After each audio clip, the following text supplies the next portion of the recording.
لا الہ الا اللہ محمد رسول اللہ لا الہ۔ السلام علیکم ورحمۃ اللہ وبرکاتہ۔ کیا حال ہے سب کا؟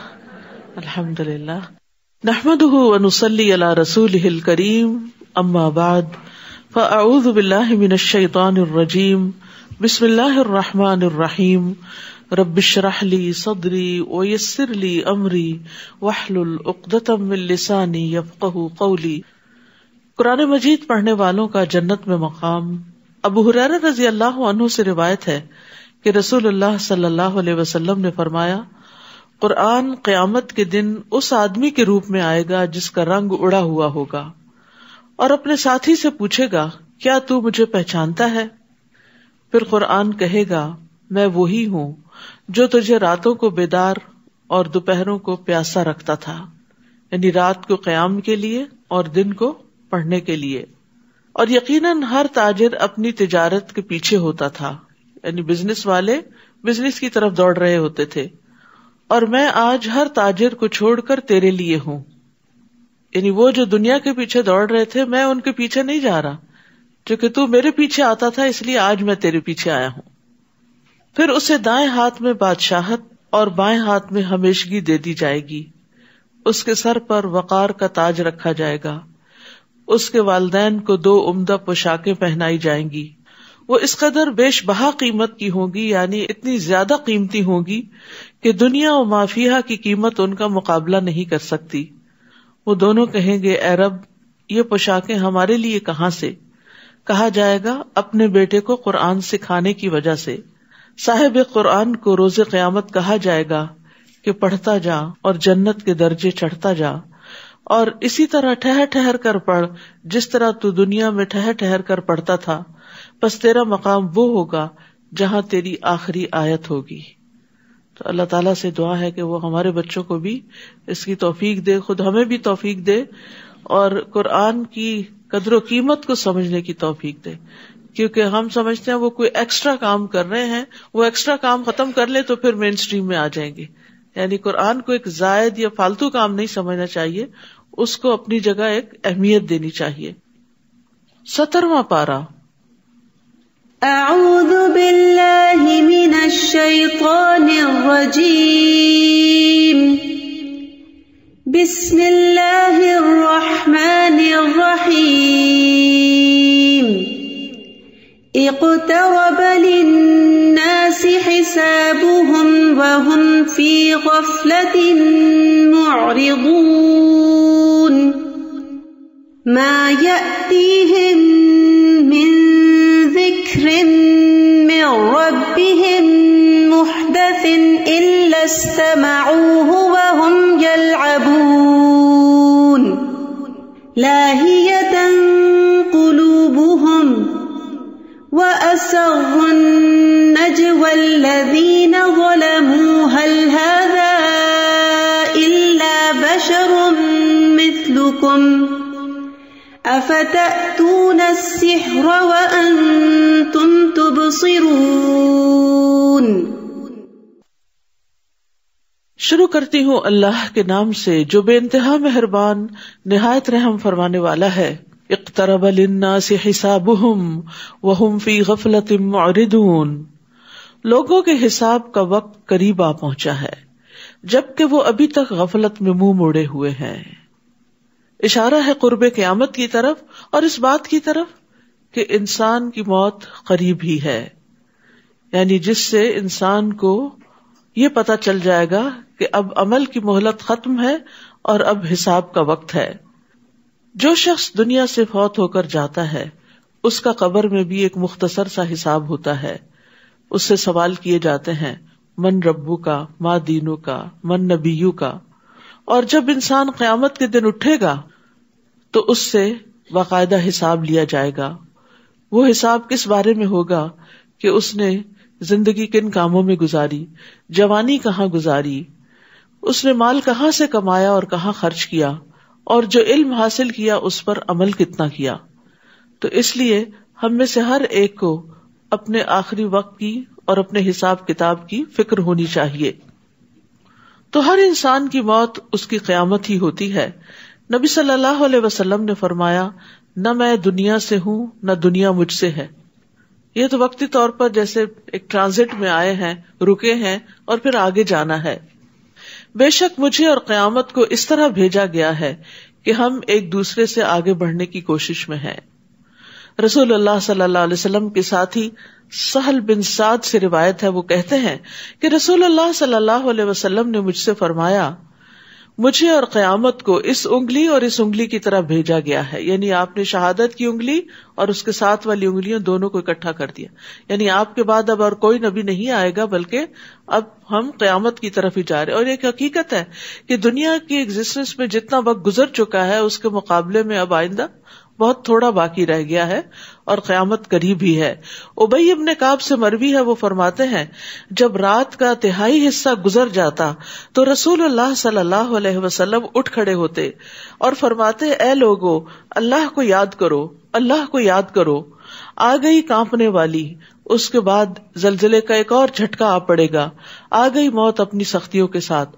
تو یہاں پر ہم دیکھتے ہیں کہ نبی صلی اللہ علیہ وسلم لوگوں کو, جو رات کا آخری حصہ بہت میٹھی نیند آنے کا وقت ہوتا ہے نا, تو اس وقت خبردار کر رہے ہیں کہ آ گئی کانپنے والی, یعنی قیامت زلزلے کے ساتھ آئے گی, اور آ گئی موت اپنی سختیوں کے ساتھ. یعنی بڑی قیامت تو بعد میں آئے گی, لیکن چھوٹی قیامت جو موت ہے وہ بھی بہت قریب ہے, اور موت کی اپنی سختیاں ہیں. نبی صلی اللہ علیہ وسلم نے یہ بھی فرمایا کہ جنت تم سے تمہارے جوتے کے تسمے سے بھی زیادہ قریب ہے, اور اسی طرح آگ بھی. تو انسان جنت کے لیے کوشاں رہے. ما یأتیہم من ذکر من ربہم محدث الا استمعوہ وہم یلعبون. جب بھی ان کے پاس ان کے رب کی طرف سے کوئی نئی نصیحت آتی ہے, یعنی نئی آیات اترتی ہیں, تو وہ اسے سن لیتے ہیں مگر کھیل میں پڑے رہتے ہیں. یعنی اس میں کوئی غور و فکر نہیں کرتے اور اس کے مطابق عمل نہیں کرتے, آخرت کی کوئی تیاری نہیں کرتے, کوئی نصیحت حاصل نہیں کرتے. لاہیۃ قلوبہم واسروا النجوى الذین ظلموا. ان کے دل تو اور باتوں میں منہمک ہیں, یعنی آخرت کی فکر کرنے کی بجائے یہ دنیا کے بارے میں فکر مند ہیں. اور یہ ظالم خفیہ مشورے کرتے ہیں کہ کیا یہ تمہارے جیسا بشر ہی نہیں, یعنی یہ بھی تو ایک انسان ہی ہے, پھر تم دیکھتے بھالتے اس کے جادو میں کیوں پھنستے ہو. یعنی نبی صلی اللہ علیہ وسلم کے بارے میں شکوک و شبہات لوگوں کے دلوں میں ڈالتے تھے اور نان سیریس رویہ اختیار کرتے تھے, اور آپس میں ایک دوسرے سے مشورے کر کے وہ پروپیگنڈا پھر عام کرتے. رسول نے کہا کہ آسمان اور زمین میں جو بھی بات ہو رہی ہو میرا رب اسے خوب جانتا ہے, کیونکہ وہ سب کچھ سننے اور جاننے والا ہے. یعنی اس قسم کی کانسپیریسیز اور اس قسم کی وسپرنگ اور ایسی باتیں آپ تک بھی پہنچتی, لیکن تسلی کس بات سے ہوتی کہ میرا رب سن رہا ہے ان باتوں کو, وہ جانتا ہے, وہ خود ان سے نبٹ لے گا. تو بہت دفعہ ایسا ہوتا ہے کہ دین کی طرف بلانے والا جب لوگوں کو اللہ کی طرف بلاتا ہے, آخرت کی یاد دلاتا ہے, تو لوگ یہ دیکھنے کے بجائے کہ یہ کہہ کیا رہا ہے, وہ یہ دیکھنے لگتے ہیں یہ خود کون ہے, یہ کیا کرتا ہے. اور کوئی بھی انسان انسانوں کے معیار پہ پورا نہیں اتر سکتا. آپ جو چاہیں کر لیں, تھوڑی سی تعریف کریں گے اور بہت ساری تنقید کریں گے. آپ نیکی کے راستے پر ہوں, آپ غلط کام کر رہے ہوں, آپ اچھا کر رہے ہوں, برا کر رہے ہوں, لوگ اس پہ تبصرہ کرنے سے باز نہیں رہتے. تو اسی طرح پیغمبر علیہ السلام کے اوپر بھی وہ طرح طرح کے الزامات لگاتے تھے, ہر روز ایک نیا الزام لے کر آتے. تو اس پر آپ کا طرز عمل کیا ہوتا کہ میرے رب کو سب پتا ہے, میں کون ہوں, میری حقیقت کیا ہے, میں جو پیش کر رہا ہوں وہ کیا چیز ہے, اور جو اس کا نتیجہ ہے وہ کیا ہے, اور ان سب باتوں کو رب جانتا ہے. اس لیے فکر کی بات نہیں, بلکہ وہ تو یہ کہتے ہیں کہ یہ قرآن کی آیات پراگندہ خواب ہیں, یہ رات کو کوئی خواب دیکھتے ہیں اور صبح اٹھ کے ہمیں سنانے لگتے ہیں آیتوں کی شکل میں, نعوذ باللہ. بلکہ یہ اس کی اپنی خود ساختہ چیز ہے, اس کو اللہ کا کلام نہیں مانتے, نبی صلی اللہ علیہ وسلم کی گھڑی ہوئی بات سمجھتے, بلکہ یہ شاعر ہے. ورنہ اسے ہمارے پاس کوئی ایسا معجزہ لانا چاہیے جیسا کہ پہلے رسول معجزات دے کر بھیجے گئے تھے. حالانکہ جس بستی کو بھی ہم نے ان سے پہلے ہلاک کیا وہ ایمان نہیں لائی تھی, تو گویا اب یہ ایمان لائیں گے. یعنی پہلوں کو بھی معجزے دکھائے گئے, نہیں مانے تو یہ بھی ماننے والے نہیں. اور اے نبی, آپ سے پہلے ہم نے جتنے بھی رسول بھیجے وہ سب مرد ہی تھے جن کی طرف ہم وحی کرتے تھے، لہذا اگر تم لوگ یہ بات نہیں جانتے تو اہل الذکر اہل کتاب سے پوچھ لو۔ یہ بڑا اہم ایک اصول دیا گیا، فاسألوا اہل الذکر ان کنتم لا تعلمون، کہ جو بات انسان کو نہ معلوم ہو وہ علم والوں سے پوچھ لیا کرے۔ یعنی پوچھنے میں، جاننے میں اس کو کوئی حیا نہیں ہونی چاہیے، کوئی جھجک نہیں ہونی چاہیے، خیر کی بات کا انسان کو حریص ہونا چاہیے، اور جس چیز میں بھی شبہ ہو، شک ہو، عمل کے اعتبار سے کوئی کنفیوژن ہو کسی چیز کے کرنے کے اعتبار سے، تو انسان کو تکبر نہیں کرنا چاہیے، حیا نہیں کرنی چاہیے، اور جس کو صحیح بات معلوم ہو اس سے وہ بات معلوم کر لینی چاہیے۔ فاسألوا اہل الذکر ان کنتم لا تعلمون۔ اور یہاں پر رسول اللہ صلی اللہ علیہ وسلم کی رسالت کے بارے میں کہا گیا ہے کہ اگر تمہیں آپ کی رسالت کے بارے میں کوئی شک ہے تو رسول کی نشانیاں کیا ہوتی ہیں یہ جاننے والوں سے پوچھ لو تاکہ تمہارا یہ شک دور ہو جائے۔ ہم نے ان رسولوں کے جسم ایسے نہیں بنائے تھے جو کھانا نہ کھاتے ہوں، اور وہ ہمیشہ رہنے والے بھی نہ تھے۔ پھر ہم نے ان رسولوں سے جو وعدہ کیا تھا اسے پورا کر دیا، ہم نے انہیں بھی بچا لیا اور جس جس کو ہم نے چاہا اسے بھی، اور حد سے آگے بڑھنے والوں کو ہلاک کر دیا۔ لوگوں، بلا شبہ یقیناً ہم نے تمہاری طرف ایسی کتاب نازل کی ہے جس میں تمہارا ہی ذکر ہے، کیا تم سمجھتے نہیں؟ یعنی یہ قرآن جو ہے یہ تمہاری ہی بات کرتا ہے، اس میں تمہارے متعلق گفتگو ہے، اس میں تمہارے اچھے اور برے اخلاق کا ذکر ہے، اس میں تمہارے اچھے اعمال کا ذکر ہے۔ اگر تم اس کو مضبوطی سے تھام لوگے اور جو کچھ اس میں ہے اس پر پوری طرح عمل پیرا ہو جاؤ گے تو اس میں تمہارا ہی شرف اور عزت ہے۔ ذکرکم کا مطلب شرف اور عزت۔ اور ایک معنی یہ بھی کیا گیا ہے کہ اس میں تمہارے ان دینی معاملات کا ذکر ہے جن کی تمہیں ضرورت ہوتی ہے، اور اس میں ایسی چیزیں ہیں جن پر عمل کرنے میں تمہاری زندگی ہے اور تمہاری کامیابی ہے۔ تو اللہ کی کتاب بعض لوگوں کے لیے عزت اور بلندی کا سبب بنتی ہے اور بعض لوگوں کے لیے ذلت کا سبب۔ عامر بن واصلہ سے روایت ہے کہ نافع بن عبد الحارث عمر رضی اللہ عنہ سے عصفان کے مقام پر ملے، اور عمر رضی اللہ عنہ نے انہیں مکہ کا عامل مقرر کیا ہوا تھا۔ تو حضرت عمر نے پوچھا کہ تم یہاں جو آئے ہو تو مکہ والوں پر کس کو عامل یا گورنر بنا کر آئے ہو؟ تو نافع نے کہا ابن ابزہ کو۔ انہوں نے کہا کہ ابن ابزہ کون ہے؟ کہنے لگے ہمارے آزاد کردہ غلاموں میں سے ایک غلام ہے، یعنی غلام ہے اور اب اتنے بڑے مرتبے تک پہنچ گیا۔ عمر نے کہا تم نے ایک آزاد کردہ غلام کو اپنا جانشین بنا ڈالا؟ انہوں نے کہا وہ اللہ عز و جل کی کتاب کو پڑھنے والا اور فرائض کا عالم ہے۔ عمر رضی اللہ عنہ نے کہا واقعی تمہارے نبی نے سچ فرمایا، بے شک اللہ اسی کتاب کے ذریعے بہت سے لوگوں کو اونچا کرتا ہے اور بہتوں کو اس کے ذریعے نیچے گراتا ہے۔ یعنی اگر کوئی خالص نیت کے ساتھ اس کتاب کو پڑھتا ہے تو اللہ تعالیٰ اس کتاب کی وجہ سے لوگوں کے دلوں میں اس کی محبت ڈال دیتا ہے، اس کو بلند مقام عطا کرتا ہے، اور اس کی دنیا بھی آسان ہو جاتی ہے اور آخرت بھی۔ اور جب کوئی شخص اس کو دنیاوی مقاصد کے لیے پڑھتا ہے یا پھر خراب نیت کے ساتھ پڑھتا ہے تو اپنی دنیا اور آخرت دونوں کا نقصان کرتا ہے۔ وَكَمْ قَصَمْنَا مِنْ قَرْيَةٍ كَانَتْ ظَالِمَةً وَأَنشَأْنَا بَعْدَهَا قَوْمًا آخَرِينَ، کتنی ہی ایسی بستیاں ہیں جن کے رہنے والے ظالم تھے تو انہیں ہم نے پیس کے رکھ دیا اور ان کے بعد دوسرے لوگ پیدا کر دیے۔ اب پچھلی بستیوں کے انجام سے خبردار کیا جا رہا ہے۔ یاد رکھیے کہ یہ سورت الانبیاء ہے اور اس میں انبیاء کا ذکر کثرت کے ساتھ ہے، یعنی سورت کے اندر جو کانٹینٹ ہے وہ انبیاء سے متعلق ہے، اور یہاں بھی جو بات کی جا رہی ہے جن بستیوں کی طرف بھیجے گئے تھے انبیاء ان کے ساتھ کیا بیتی اس کا ذکر کیا جا رہا ہے۔ فَلَمَّا أَحَسُّوا بَأْسَنَا اِذَا هُمْ مِنْهَا يَرْكُضُونَ، پھر جب ان کو ہمارا عذاب محسوس ہوا تو لگے وہاں سے بھاگنے۔ ہم نے کہا بھاگو نہیں بلکہ اپنے مکانوں اور اس عیش و عشرت کے سامان کی طرف لوٹ آؤ جس سے تم مزے اڑا رہے تھے، شاید کہ تم سے حقیقت حال کے متعلق سوال کیا جائے۔ قالوا یا ویلنا انا کنا ظالمین، وہ کہنے لگے ہائے افسوس ہم ہی خطا کار تھے کہ دنیا کے پیچھے بھاگتے رہے۔ وہ یہی پکارتے رہے یہاں تک کہ ہم نے انہیں کٹی ہوئی کھیتی کی طرح بنا دیا اور وہ بجھ کر وہیں ڈھیر ہو گئے.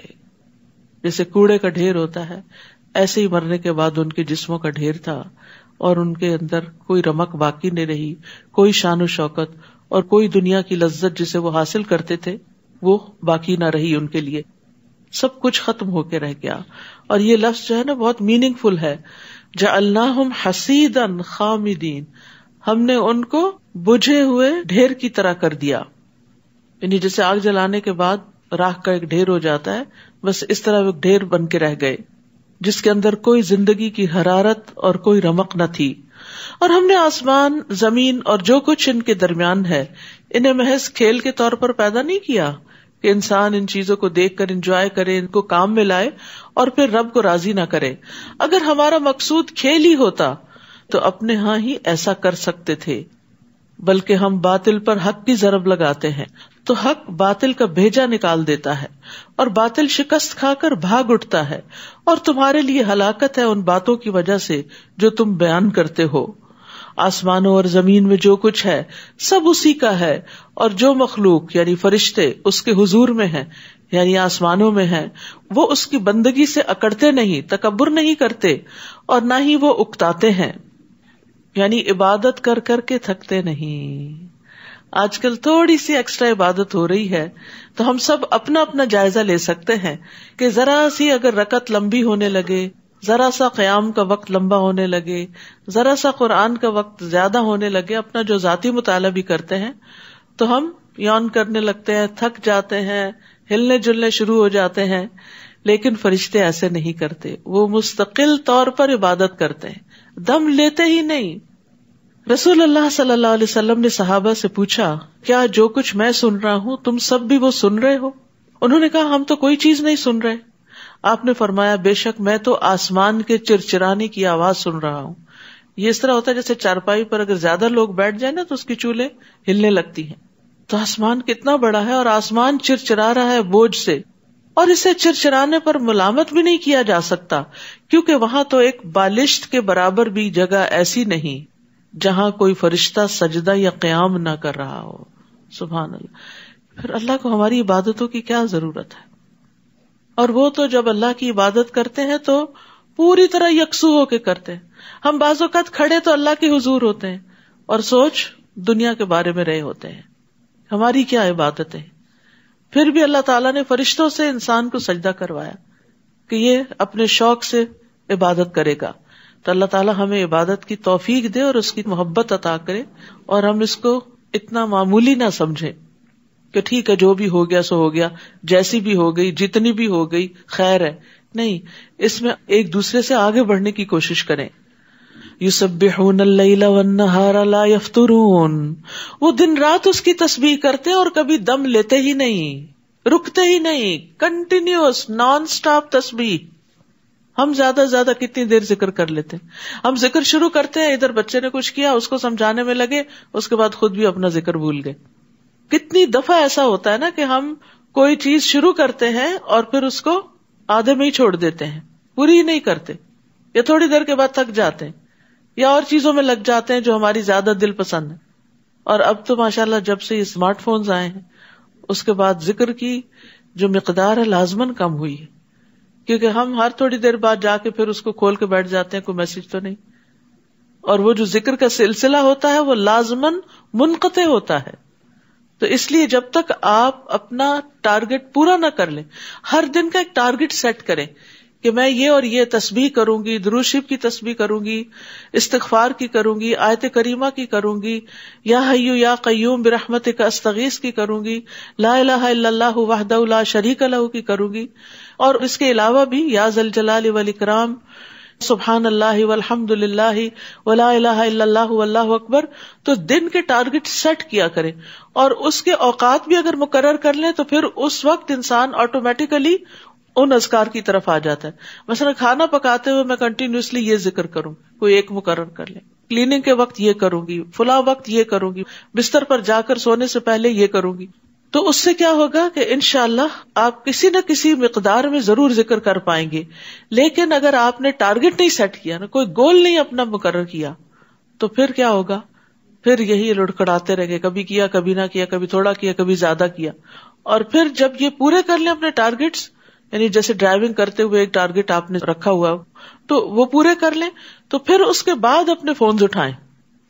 ہر وقت کوئی ایمرجنسی نہیں ہوتی کہ ہمیں ہر وقت میسج چیک کرنا ہے.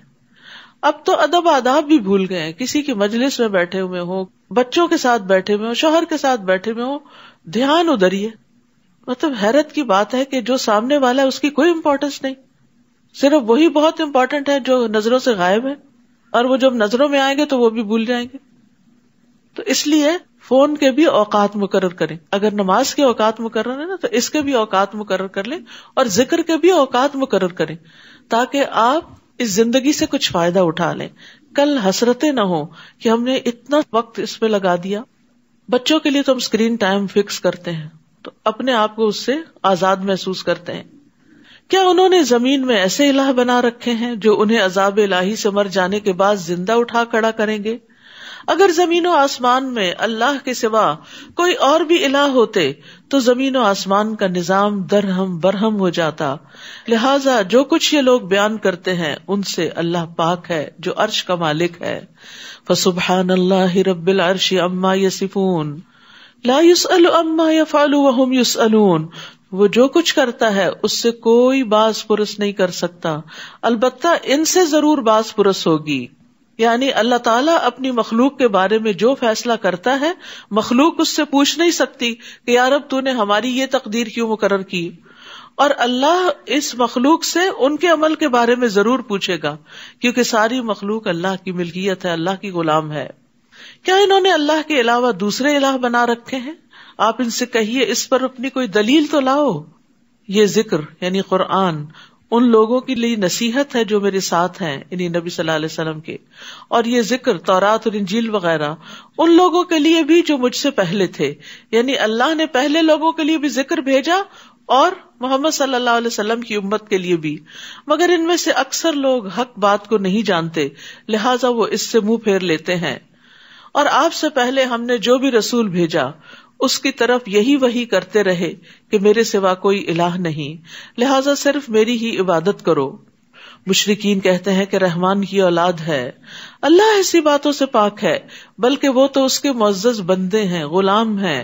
یعنی ساری مخلوق اللہ کی تابعدار ہے، وہ اس کے حضور بڑھ کر نہیں بولتے، بس اسی کے حکم پر عمل کرتے ہیں.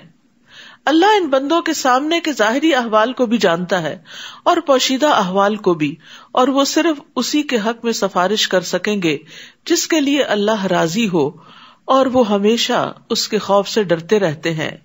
اور ان میں سے جو شخص یہ کہے کہ اللہ کے علاوہ بھی الہ ہوں اسے ہم جہنم کی سزا دیں گے، اور ہم ظالموں کو ایسی ہی سزا دیتے ہیں. استغفر اللہ. اولم یر الذین کفروا ان السماوات والارض کانتا رتقا ففتقناہما وجعلنا من الماء کل شیء حی افلا یؤمنون. کیا ان کافروں نے اس بات پر غور نہیں کیا؟ کیا انہوں نے دیکھا نہیں؟ اولم یرا، انہوں نے اب دیکھ نہیں لیا کیا کہ آسمان اور زمین آپس میں گڈمٹ تھے، ایک تھے. ففتقناہما، پھر ہم نے ان کو الگ الگ کیا. اور اب سائنس کا بھی نظریہ کیا ہے؟ بگ بینگ کے ذریعے وہ بڑا گولا جو ہے وہ مختلف حصوں میں پھٹ گیا. پھر ہم نے انہیں الگ الگ کیا اور ہر جاندار چیز کو پانی سے زندگی بخشی. یہ باتیں ایسی ہیں کہ جو نبی صلی اللہ علیہ وسلم کے زمانے میں ڈسکور نہیں ہوئی تھی، لیکن وحی کے ذریعے آپ کو بتائی گئی. پھر بھی یہ لوگ اللہ تعالیٰ کی خلاقی پر ایمان نہیں لاتے. اور جہاں تک ہر جاندار چیز کو پانی سے پیدا کیا گیا، اس کے بارے میں ایک حدیث میں آتا ہے، ابو ہریرہ کہتے ہیں کہ ایک مرتبہ وہ نبی صلی اللہ علیہ وسلم کے پاس آئے اور کہا، یا رسول اللہ صلی اللہ علیہ وسلم، جب میں آپ کو دیکھتا ہوں تو میرا دل ٹھنڈا ہو جاتا ہے اور آنکھوں کو قرار آ جاتا ہے، بس آپ مجھے ہر چیز کی اصل بتائیے. تو آپ نے فرمایا، ہر چیز پانی سے پیدا کی گئی ہے.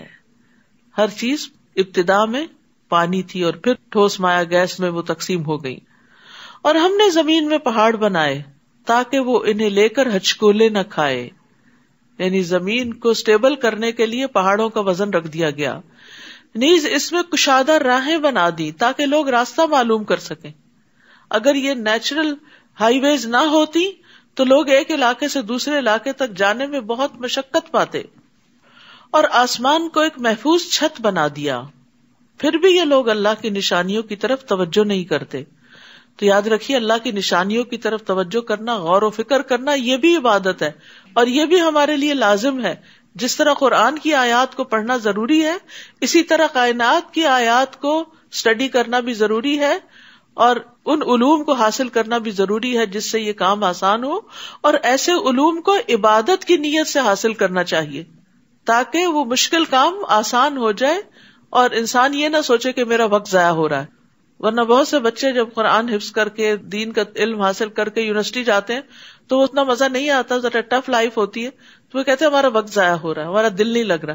تو ان کو یہی نصیحت کریں کہ یہ علوم پڑھنا بھی اس نیت کے ساتھ کہ اللہ تعالیٰ کی تخلیق کے بارے میں ہمیں گہرائی عطا کرتے ہیں، یہ بھی سراسر عبادت ہے. وہی تو ہے جس نے رات اور دن اور سورج اور چاند کو پیدا کیا، یہ سب سیارے اپنے اپنے مدار میں تیر رہے ہیں. اے نبی، آپ سے پہلے بھی ہم نے کسی انسان کے لیے دائمی زندگی تو نہیں رکھی، ہمیشہ کے لیے تو کوئی بھی اس دنیا میں نہیں آیا. اگر آپ مر جائیں تو کیا یہ ہمیشہ زندہ رہیں گے؟ تو یاد رکھیے انبیاء کو بھی دنیا سے جانا ہوتا ہے، وہ بھی فوت ہوتے ہیں.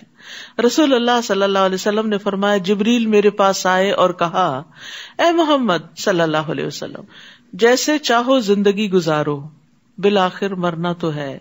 جس کو چاہو اپنا محبوب بنا لو، یقیناً تجھے بالآخر اس سے جدا تو ہونا ہے. یعنی اس دنیا میں انسان جیسی چاہے زندگی بسر کرے لیکن مرنا تو ہے ہی. جتنا چاہے دنیا کا سامان اکٹھا کر لے، آرائشوں اور آسائشوں کے سامان اور زینت کے سامان اکٹھے کر لے دنیا میں، اور جس چیز کی چاہے محبت اختیار کر لے، لیکن ایک دن یہ سب کچھ چھوڑ کے جانا ہے. یاد رکھیے جس انسان کے پاس جتنا زیادہ ہوتا ہے نا، اس کو اتنی ہی تکلیف زیادہ ہوتی ہے اس دنیا کو چھوڑنے کی.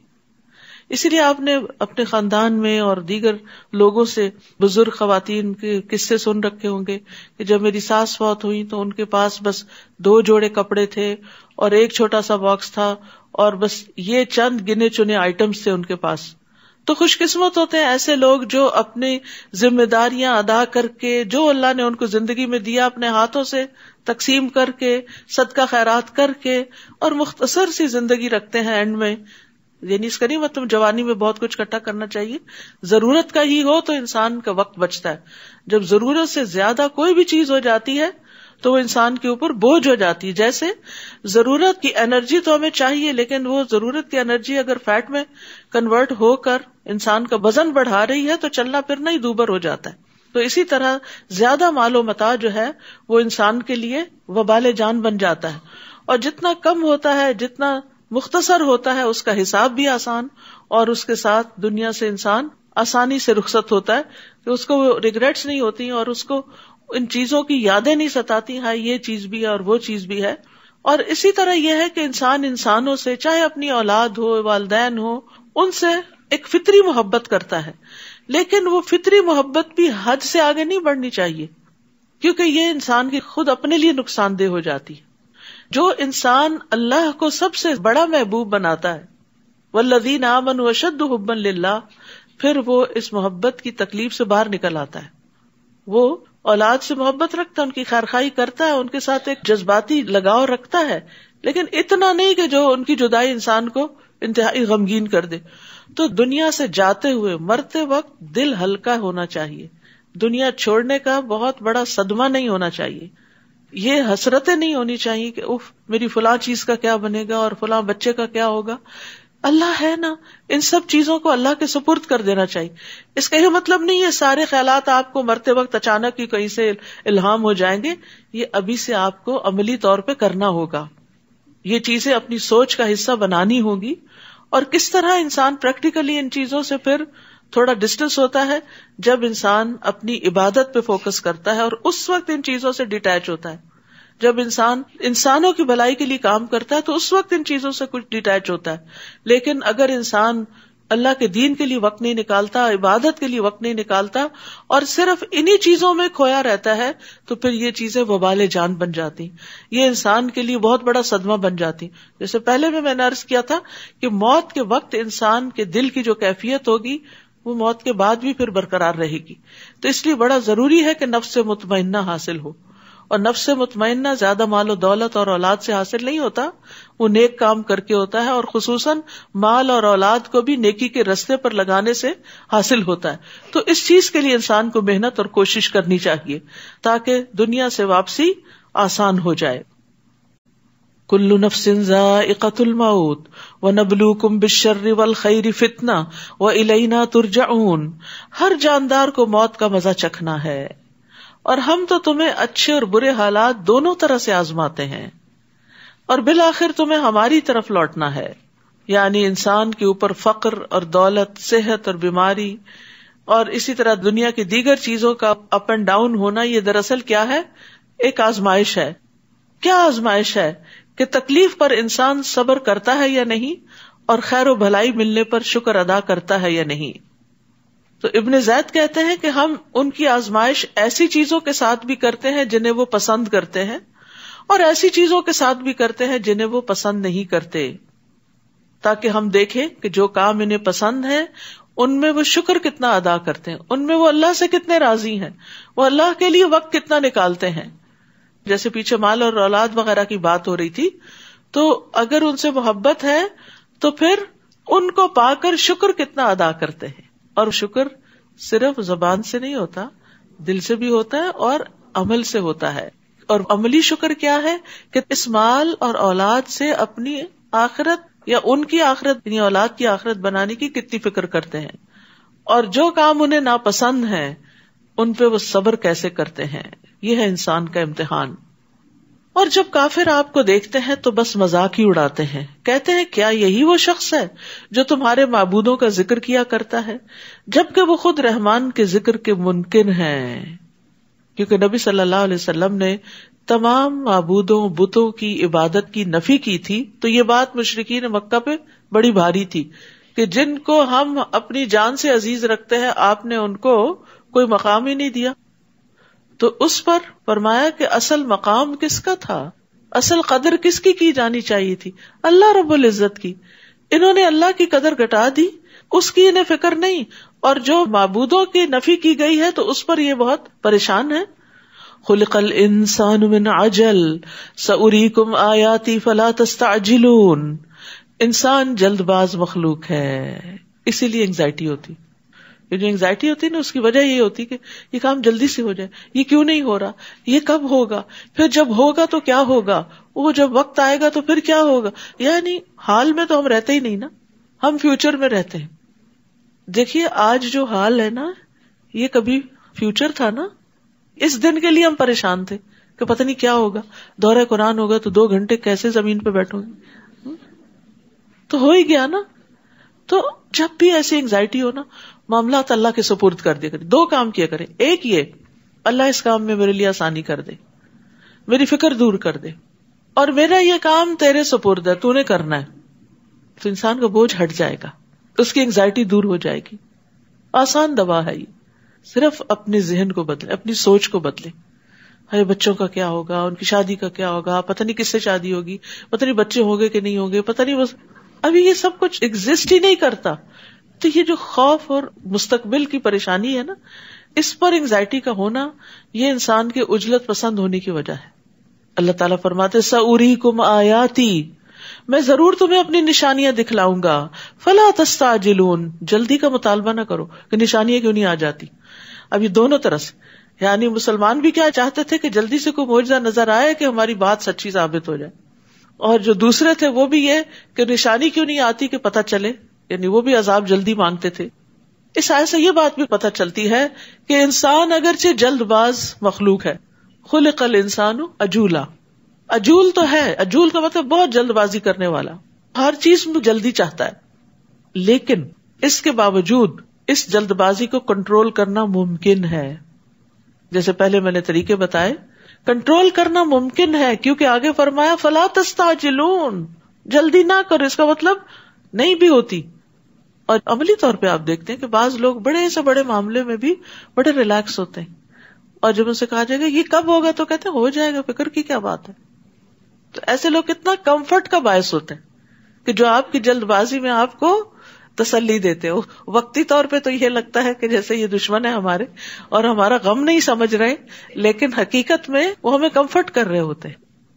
تو بات یہ ہے کہ اللہ تعالیٰ نے انسان کو کسی ایسے کام کا مکلف ہی نہیں قرار دیا جو وہ کر نہیں سکتا، تو پھر جلد بازی بھی نہیں ہونی چاہیے. اصل میں انسان کی فطرت میں خواہشات کی محبت ہے، اور انسان کیا چاہتا ہے کہ اس کی خواہشات جلد پوری ہو جائیں. لیکن دوسری طرف انسان کو تحمل مزاجی بھی عطا کی گئی ہے، جس طرح کہ وفد عبد القیس میں جو ان کے لیڈر تھے منذر الاشج، تو جب ان کا ڈیلیگیشن مدینہ آیا تو وہ کہتے ہیں کہ ہم جب مدینہ پہنچے تو اپنے اونٹوں سے جلدی جلدی اترے اور نبی صلی اللہ علیہ وسلم کے ہاتھوں اور پیروں کو چومنے لگے، اور جو ان کے لیڈر تھے وہ انتظار میں رہے یہاں تک کہ وہ اپنے سامان کے پاس آئے، اپنے 2 کپڑے نکال کے پہنے، صاف ستھرے ہوئے، تیار ہوئے، پھر نبی صلی اللہ علیہ وسلم کے پاس حاضر ہوئے. آپ نے ان سے فرمایا بے شک تم میں 2 خصلتیں ایسی ہیں جو اللہ کو محبوب ہیں، ایک بردباری اور دوسرے وقار اور متانت. کیونکہ بعض اوقات جلد بازی میں ہم وقار بھی ہاتھ سے گنوا دیتے ہیں، یعنی اپنی عزت کا بھی کوئی خیال نہیں رکھتے. انہوں نے کہا اللہ کے رسول صلی اللہ علیہ وسلم کیا یہ دونوں خصلتیں جو مجھ میں ہیں میں نے ان کو اختیار کیا یا اللہ نے مجھ میں پیدائشی رکھی؟ تو فرمایا بل اللہ جبلک علیہما، بلکہ اللہ نے تمہاری جبلت میں یہ رکھ دی ہیں. اس پر انہوں نے کہا الحمدللہ الذی جبلنی علی خصلتین یحبہم اللہ ورسولہ، اللہ کا شکر جس نے مجھے ایسی 2 خصلتوں کے ساتھ پیدا کیا جن دونوں کو اللہ اور اس کے رسول پسند فرماتے ہیں. اب اس میں آپ دیکھیے کہ آپ نے ان لوگوں کی نسبت ان کی تعریف کی جو آرام سے آئے. بعض اوقات ہم سمجھتے ہیں کہ ہم پہلے چھلانگ لگا کے پہنچیں گے تو شاید ہم دوسرے کی آنکھوں کا تارا بن جائیں گے اور اس میں ہڑبونگ مچا دیتے ہیں، کیوں توڑ دیتے ہیں، دھکم پیل کرتے ہیں، جیسے حجر اسود کے پاس ہو رہی ہوتی ہے. لیکن کچھ لوگوں کو آپ دیکھیں بڑے صبر سے کھڑے ہوتے ہیں اور وہ جائزہ لے رہے ہوتے ہیں کہ کہاں سے تھوڑا سا موقع ملے گا تو پھر اندر کو جائیں گے، کسی کو بھی اذیت نہیں دیتے. آپ دیکھیں احرام کا تو مطلب ہی کیا کہ آپ فلی ان پیس ہے اور ہر چیز آپ کی آس پاس کی بھی پیس میں ہے. لیکن اسی احرام کی حالت میں جب آپ انسانوں کو ذلیل کرتے ہیں اور ان کو تکلیف دیتے ہیں تو پھر اس کا اصل مقصد ہی ختم ہو جاتا ہے. مجھے تو لگتا ہے کہ یہ حجر اسود کا بوسہ بھی ایک امتحان ہے، ایک آزمائش ہے ہمارے لیے کہ ایک طرف دل بہت چاہتا ہے اور دوسری طرف اس کے کرنے میں جو رکاوٹیں حائل ہوتی ہیں پھر وہ یا تو انسان کو لوٹا دیتی ہیں یا پھر صبر سے انتظار کرواتی ہیں. تو یاد رکھیے کہ انسان جلد باز ہے، کچھ کے اندر تحمل رکھ دیا گیا ہے، کچھ کو اڈاپٹ کرنا پڑتا ہے، اس کو اپنے اندر لانا پڑتا ہے. نیز وہ مسلمانوں سے کہتے ہیں اگر تم سچے ہو تو وعدہ عذاب کب پورا ہوگا؟ کاش یہ کافر لوگ اس وقت کا علم رکھتے جب وہ آگ سے نہ تو اپنے چہروں کو بچا سکیں گے اور نہ اپنی پشتوں کو، اور نہ ہی انہیں کہیں سے مدد مل سکے گی. اب دیکھیں کہ جیسے توے کے اوپر پراٹھا ہوتا ہے نا، تو جب آپ ہاتھ سے اٹھاتے ہیں، چمٹے سے نہیں اٹھائیں، تو لمحوں کا جو انٹریکشن ہوتا ہے نا وہ کتنا تکلیف دہ ہوتا ہے. لمحوں کا اس وقت سوچا کریں کیا مجھ میں اتنی سکت ہے کہ میں اس آگ پر کھڑی ہو جاؤں، اس توے پہ اپنے پاؤں رکھ دوں؟ استغفر اللہ، سوچ بھی نہیں سکتے. تو پھر میں کیوں نہ ان کاموں کو چھوڑ دوں جن پر میرا رب ناراض ہے، جو اس کو پسند نہیں. کہیں ایسا نہ ہو کہ میں اپنے آپ کو جسٹیفائی کر کے غلط کام کرتی رہوں کہ سب ٹھیک ہے اور وہ اللہ کی نظر میں ٹھیک نہ ہو اور اس پر پکڑ ہو جائے. کیونکہ جن چیزوں کو انسان غلط سمجھتا ہے ان پر تو توبہ معافی بھی کرتا ہے، اور جن چیزوں کو انسان جسٹیفائی کر لیتا ہے ان پہ تو استغفار بھی نہیں کرتا. کاش یہ کافر لوگ اس وقت کا علم رکھتے جب وہ آگ سے نہ تو اپنے چہروں کو بچا سکیں گے اور نہ اپنی پشتوں کو، اور نہ ہی انہیں کہیں سے مدد مل سکے گی، بلکہ وہ عذاب یکدم ان پر آ پہنچے گا جو ان کے احسان خطا کر دے گا. یہ حیران پریشان رہ جائیں گے تو نہ یہ اسے دفع کر سکیں گے اور نہ ہی انہیں کچھ مہلت ملے گی. اے نبی، آپ سے پہلے رسولوں کا بھی مذاق اڑایا جا چکا ہے، مگر ان کا مذاق اڑانے والے اسی چیز میں خود گر گئے جس کا وہ مذاق اڑاتے تھے. آپ ان سے پوچھئے کون ہے جو رات اور دن میں رحمان کے عذاب سے تمہاری حفاظت کرتا ہے، بلکہ یہ لوگ تو اپنے رب کے ذکر تک سے منہ موڑے ہوئے ہیں. یہاں رات کا ذکر پہلے کیا گیا کیونکہ دن کے آغاز میں پہلے رات ہی اور پھر اس سے دن نکلا ہے، اور یہاں خاص طور پر اس لیے کہ رات خوف اور ڈر کا وقت ہوتا ہے اور اندھیرے میں انسان بعض اوقات تکلیف اٹھا جاتے ہیں. کیا ان کے کچھ ایسے الہ ہیں جو ہمارے مقابلے میں ان کو بچا سکیں؟ تو وہ خود بھی اپنی مدد نہیں کر سکتے اور نہ انہیں ہماری تائید حاصل ہے، بلکہ اصل بات یہ ہے کہ ہم نے انہیں اور ان کے آباء و اجداد کو طویل مدت تک سامان زیست سے فائدہ پہنچایا. کیا یہ دیکھتے نہیں کہ ہم ان کی زمین کو مختلف سمتوں سے گھٹاتے چلے آ رہے ہیں؟ پھر کیا یہی غالب رہیں گے؟ تو بات یہ ہے کہ خوشحالی کا لمبا عرصہ، سکون اور اطمینان کا بعض اوقات انسان کو دھوکے میں ڈال دیتا ہے. انسان سمجھتا ہے سب اچھا ہی ہے، کوئی تکلیف نہیں آئی، لمبی عمر ہے، صحت والی عمر ہے، تو انسان اس دھوکے میں پڑ جاتا ہے کہ یہ کبھی نعمت زائل نہیں ہوگی، اور وہ اللہ کی اطاعت کی طرف رغبت نہیں کرتے. اتنے میں یکا یک کوئی بیماری آ جاتی. تو دو طرح کے لوگ ہوتے، ایک تو یہ کہ وہ انتہائی مایوس ہو جاتے ہیں، انتہائی اکھڑ. پچھلے دنوں کسی نے ذکر کیا کہ میرے ہسبینڈ جو ہے ہماری 40 یا 50 سال کی رفاقت ہے اور انتہائی بہترین شوہر ثابت ہوئے، اور انہوں نے کبھی بھی کوئی غلط کام نہیں کیا بظاہر، لیکن اچانک ان کا کینسر ڈائگنوز ہوا ہے اور بالکل الٹ گئے. یعنی اس قدر اریٹیٹڈ، ایجیٹیٹڈ اور کسی چیز پہ راضی نہیں اور ایکسپٹ ہی نہیں کر رہے کہ میرے ساتھ یہ ہو کیوں گیا. تو وہ سارا کچھ بدل کے رہ گیا. تو بعض اوقات ایسا ہوتا ہے کہ خوشحالی یا آرام اور صحت کی حالت میں انسان اچھا ہوتا ہے، لیکن جو ہی تکلیف آتی ہے تو اس سے صبر کا دامن چھوٹ جاتا ہے. تو انسان ہمیشہ یاد رکھے ہر نعمت کو اور ہر سہولت کو یہ سمجھ کے کہ یہ شاید آخری دن ہو، شاید آخری وقت ہو، اس کو اللہ کی اطاعت میں صرف کرے. آپ ان سے کہیے میں تو وحی کے ذریعے ہی تمہیں ڈراتا ہوں، مگر جنہیں ڈرایا جائے وہ بہرے ہوں تو وہ پکار کو نہیں سنتے، اور اگر انہیں تیرے رب کے عذاب کی ایک لپٹ بھی چھو جائے تو وہ فوراً بول اٹھے افسوس ہم پر، یقیناً ہم ہی ظالم تھے. اور ہم روز قیامت انصاف کے ترازو رکھیں گے اور کسی کی کچھ بھی حق تلفی نہ ہوگی، اور اگر کسی کا رائے کے دانے برابر بھی عمل ہوگا تو وہ بھی سامنے لائیں گے، اور حساب کرنے کو ہم کافی ہیں. تو یاد رکھیے جن نیکیوں کو ہم معمولی سمجھتے ہیں، بہت آسان سمجھتے ہیں، ان کا بھی وزن ہوگا. رسول اللہ صلی اللہ علیہ وسلم نے فرمایا 5 چیزیں کیا ہی خوب ہیں اور میزان عمل میں کتنی بھاری ہیں، لا الہ الا اللہ، اللہ اکبر، سبحان اللہ، الحمدللہ، اور وہ نیک اولاد جو فوت ہو جائے اور اس کے ماں باپ اس پر اجر کی نیت سے صبر کریں. یعنی بعض اوقات انسان اپنی اولاد کی بڑی اچھی تربیت کرتا ہے، بڑا قابل بناتا ہے اس کو، لیکن انسان جو بڑھاپے میں پہنچتا ہے بچہ فوت ہو جاتا ہے، جوانی میں فوت ہو جاتا ہے. تو انسان کہتا ہے میرے جانے کے دن تھے، بچہ چلا گیا، میرے لیے کون دعائیں کرے گا اور میرے لیے کون صدقہ جاریہ ہوگا. تو یہاں یہ بتایا گیا کہ اگر اولاد پہلے بھی چلی جاتی ہے اور آپ اس پر صبر کرتے ہیں تو یہ بھی بہت بڑے اجر کا باعث ہے. اللہ تعالیٰ کسی بھی حال میں انسان کو محروم نہیں رکھتا. پھر اسی طرح یہ ہے کہ ہر چیز میزان میں تولی جائے گی. نبی صلی اللہ علیہ وسلم نے فرمایا جس شخص نے اللہ پر ایمان کے ساتھ اور اس کے وعدہ ثواب کو جانتے ہوئے اللہ کے راستے میں گھوڑا وقف کیا تو اس گھوڑے کا جی بھر کے کھانا پینا، اس کا پیشاب، اس کی لید، سب قیامت کے دن اس کی ترازو میں ہوگا. یعنی آپ اللہ کے راہ میں اگر کوئی چیز دیتے ہیں تو اس چیز کا بھی وزن ہوگا. یعنی گھوڑا جو کچھ کھاتا ہے وہ کھانے کا بھی وزن ہے، جو نکالتا ہے اس کا بھی وزن ہے، اور خود اس گھوڑے کا بھی وزن ہے. اور وہ جو کچھ کرے گا یعنی اللہ کے راستے میں جیسے جیسے اس کو استعمال کیا جائے گا وہ اس کے لیے اجر و ثواب ہی کا باعث ہوگا. اس لیے آپ دیکھیے کہ صدقہ جاریہ کے کاموں میں لگانا بہت بڑی نیکی کا کام ہے. یہاں تو گھوڑا تیار کرنے کی بات ہے نا، آپ کسی انسان کو تیار کرتے ہیں، آپ اس کو پڑھاتے ہیں، لکھاتے ہیں، یعنی فی سبیل اللہ اپنی اولاد کو لگاتے ہیں کہ ان سے کسی قسم کی دنیا کا فائدہ نہیں اٹھاتے بلکہ ان کو دین کے لیے وقف کرتے ہیں. تو جو آپ نے ان پہ مال لگایا، جو انہوں نے عمل کیے اور جو ان کے آگے صدقہ جاریہ بنا، وہ سارا آپ کی میزان میں آئے گا. مثلا یہی ایک بلڈنگ ہے، ایک مثال کے طور پر جس میں آپ بیٹھے ہیں، یہ پنکھا جو چل رہے ہیں، یہ جو لائٹس استعمال ہو رہی ہیں، یہ جن لوگوں کا بھی اس میں حصہ جائے گا وہ ان کے لیے صدقہ جاریہ بنے گا. یہ ساری چیزیں بھی بیچ میں تولی جائیں گی.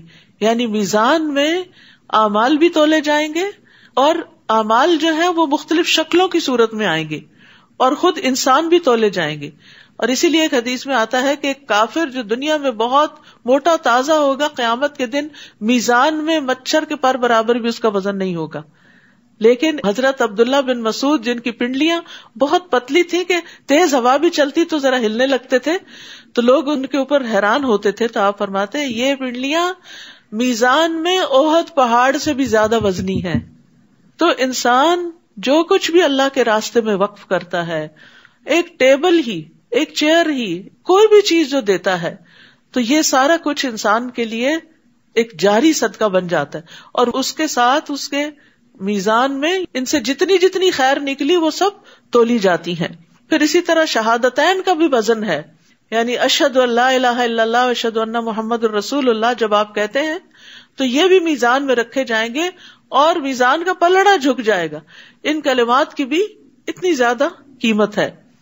پھر فرمایا وَلَقَدْ آتَيْنَا مُوسَى وَهَارُونَ الْفُرْقَانَ وَضِيَاءً وَذِكْرًا لِلْمُتَّقِينَ، اور بلا شبہ ہم نے موسیٰ اور ہارون کو جو کتاب دی تھی یعنی تورات، وہ حق و باطل میں فرق کرنے والی تھی اور ایسے پرہیزگاروں کے لیے روشنی اور نصیحت تھی جو اپنے رب سے بن دیکھے ڈرتے ہیں اور وہ روز قیامت سے ڈرتے رہتے ہیں. اور یہ قرآن بھی ایسی ہی بابرکت نصیحت ہے. وَهَذَا ذِكْرٌ مُبَارَكٌ، یہ ذکر جو اس وقت آپ سن رہے ہیں یہ برکت والا ہے. برکت کا مطلب ہوتا ہے کسی چیز میں اضافہ ہونا اور اس کا قائم رہ جانا، یعنی نمو بھی اور ثبات بھی.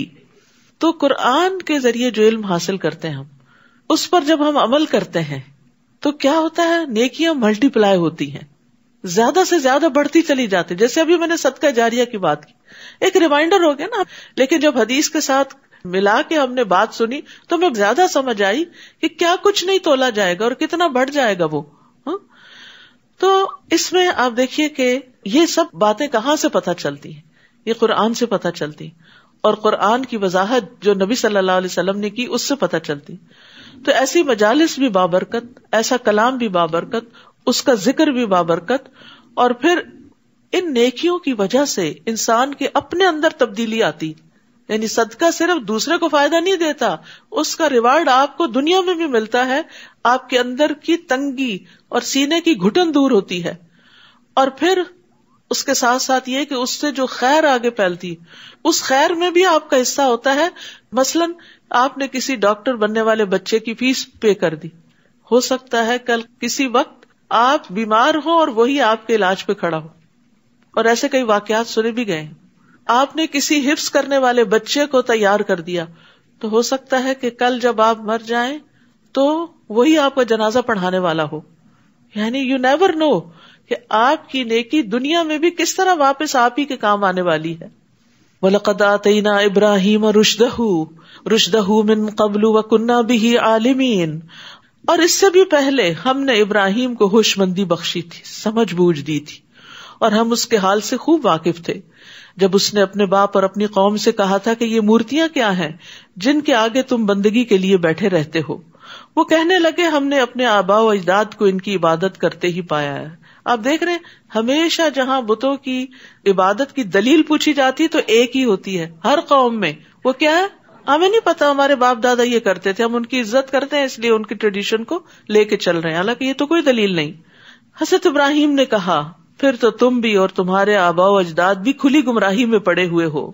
وہ کہنے لگے کیا تو ہمارے پاس کوئی سچی بات لایا ہے یا ویسے ہی دل لگی کر رہا ہے؟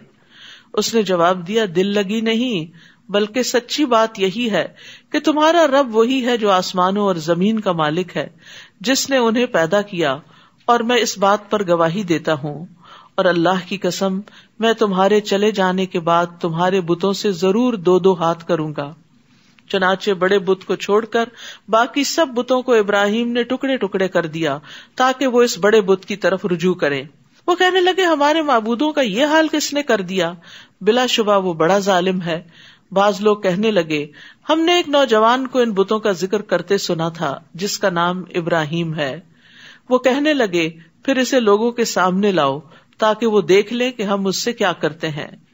جب ابراہیم آ گئے تو انہوں نے پوچھا ابراہیم ہمارے معبودوں سے یہ کارستانی تم نے کی ہے؟ ابراہیم نے جواب دیا نہیں بلکہ ان کے بڑے بت نے ہی کچھ کیا ہوگا تاکہ وہ سوچے، لہٰذا ان ٹوٹے ہوئے بتوں سے ہی پوچھ لو اگر بولتے ہوں. پھر انہوں نے اپنے دل میں سوچا تو کہنے لگے ظالم تو تم خود ہو، غلطی تو ہماری ہی ہے، یہ بت تو کچھ نہیں سنتے کرتے بولتے. پھر لاجواب ہو کر شرم کے مارے سر نگوں ہو گئے، یعنی تھوڑی دیر کے لیے روشنی ہوئی، اور کہنے لگے یہ تو تمہیں معلوم ہی ہے کہ یہ بت بولتے نہیں. اپنی عاجزی کا بھی اعتراف کیا، اپنی غلطی کا ایک طرح سے. اس پر ابراہیم نے کہا پھر کیا تم ایسی چیزوں کی عبادت کرتے ہو جو نہ تمہیں کچھ فائدہ دے سکیں اور نہ نقصان پہنچا سکیں؟ اُفٍّ لَكُمْ وَلِمَا تَعْبُدُونَ مِن دُونِ اللَّهِ أَفَلَا تَعْقِلُونَ، تف ہے تم پر اور ان پر بھی جنہیں تم اللہ کے سوا پوجتے ہو، کیا تم ذرا بھی نہیں سوچتے؟ وہ بولے اگر تمہیں کچھ کرنا ہے تو ابراہیم کو جلا ڈالو اور اس طرح اپنے معبودوں کی امداد کرو۔ انہوں نے تو اتنی بڑی چال چلی، قلنا یا نار کونی بردن وسلاما علی ابراہیم، ہم نے آگ کو حکم دیا اے آگ تو ابراہیم پر ٹھنڈی اور سلامتی والی بن جا۔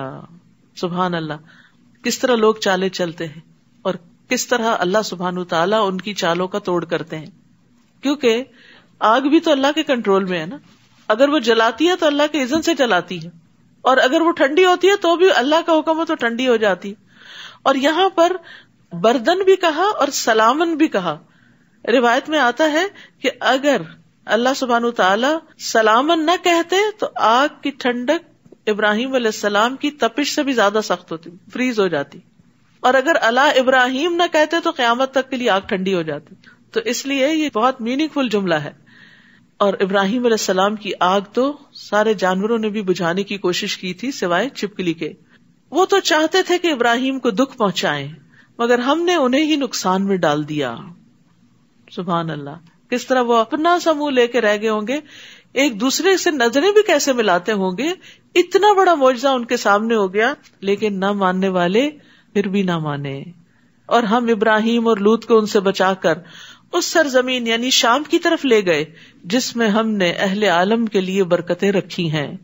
پھر ہم نے ابراہیم کو اسحاق عطا کیا اور یعقوب اس پر مزید۔ آپ نے صرف بیٹا مانگا تھا، اللہ نے بیٹے کے ساتھ پوتے کی بھی خوشخبری دی اور وہ بھی عطا کر دیا۔ ان میں سے ہر ایک کو ہم نے صالح بنایا تھا۔ ابراہیم علیہ السلام نے دعا کی تھی نا، رب ہب لی من الصالحین، تو اللہ تعالیٰ نے پوری دعا سنی، صرف بیٹا نہیں دیا بلکہ صالح بیٹا عطا کیا۔ تو اللہ کے خزانے وسیع ہیں، آپ جتنا چاہیں مانگتے چلے جائیں۔ ہمارے مانگنے میں کمی ہوتی ہے، ہماری زبانیں گنگ ہو جاتی ہیں، تھوڑی دیر کے بعد الفاظ ہی ختم ہو جاتے ہیں، اور کیا مانگے، لیکن اللہ کو دینے میں کچھ مشکل نہیں۔ نیز ہم نے انہیں پیشوا بنا دیا جو ہمارے حکم سے لوگوں کی رہنمائی کرتے تھے، اور ہم نے ان کی طرف نیک اعمال کرنے، نماز قائم کرنے اور زکوٰۃ ادا کرنے کی وحی کی، اور وہ سب ہمارے عبادت گزار تھے۔ اور لوط کو ہم نے حکمت اور علم عطا کیا اور اس بستی سے نجات دی جس کے رہنے والے گندے کام کرتے تھے، بلا شبہ وہ بہت برے اور نافرمان لوگ تھے۔ اور لوط کو ہم نے اپنی رحمت میں داخل کر لیا کیونکہ وہ بڑے صالح بندے تھے۔ اور نوح کو بھی ہم نے اپنی رحمت میں داخل کیا، جبکہ ان سب سے پہلے انہوں نے ہمیں پکارا۔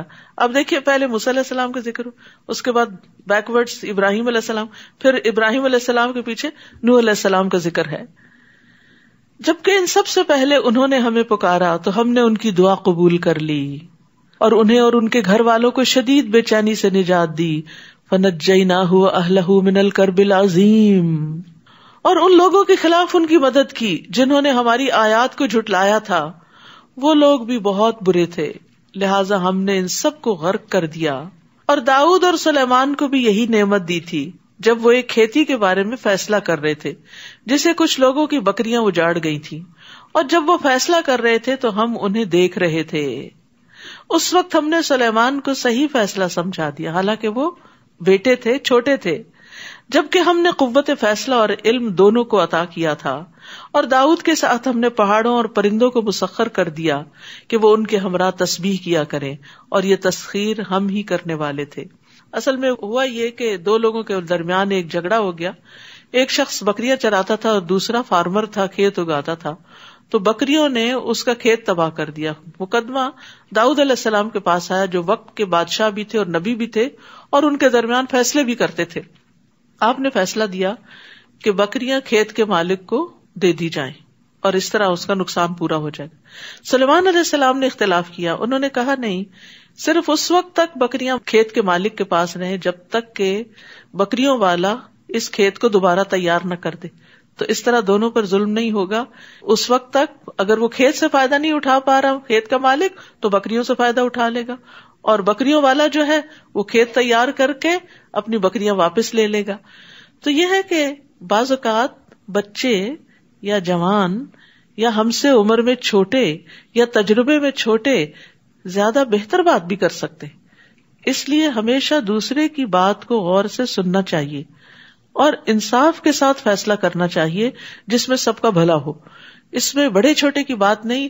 کبھی اللہ تعالیٰ کوئی بات کسی کو زیادہ بہتر طور پر سجھا دیتا ہے. اور اس سے یہ بات بھی اخذ کی گئی ہے کہ قاضی کو اس کی کوشش کا اجر ملتا ہے. حسن بصری کہتے ہیں اللہ تعالیٰ نے سلیمان علیہ السلام کی تعریف کی ہے اور داؤد علیہ السلام پر ملامت نہیں کی. فیصلہ ان کا بھی ٹھیک تھا اپنی جگہ, لیکن سلیمان علیہ السلام کا زیادہ درست تھا. تو عمرو بن عاص کہتے ہیں انہوں نے نبی صلی اللہ علیہ وسلم کو یہ فرماتے ہوئے سنا, جب حاکم یعنی قاضی اپنے اجتہاد سے کوئی فیصلہ کرے پھر وہ فیصلہ صحیح ہو تو اسے دگنا ثواب ملتا ہے, اور اگر فیصلہ کرتے وقت اجتہاد کرے اور غلط کر جائے تو اسے صرف ایک اجر ملتا ہے. یعنی دونوں صورتوں میں اجر ملتا ہے. اللہ تعالیٰ کسی کی بھی محنت ضائع نہیں کرتا. ہاں, سزا اس صورت میں ملتی ہے جب انسان بغیر توجہ دیے محنت کیے ایسے بس جو دل میں آئے کسی کو کہہ دے, تو وہ نہیں ہونا چاہیے. اور ہم نے داؤد کو تمہارے فائدے کے لیے زرہ بنانے کی صنعت سکھلا دی تھی تاکہ تمہیں لڑائی کی زد سے بچائے. پھر کیا تم شکر گزار بنتے ہو؟ تو جو نعمتیں اللہ تعالیٰ نے سلیمان اور داؤد علیہ السلام کو دی تھی انہوں نے ان کو کیسے استعمال کیا. یعنی قرآن میں جتنے بھی پیغمبروں کا ذکر ہے ان میں سب سے زیادہ نعمتوں کے اعتبار سے جو پیغمبر ہیں وہ داؤد علیہ السلام اور سلیمان علیہ السلام ہیں. ایکسٹرا آرڈنری قسم کی ان کو سہولتیں اور نعمتیں دی گئی تھی, لیکن انہوں نے کیا کیا, نعمتوں کو اللہ کی اطاعت میں استعمال کیا, اور یہی شکر ہے.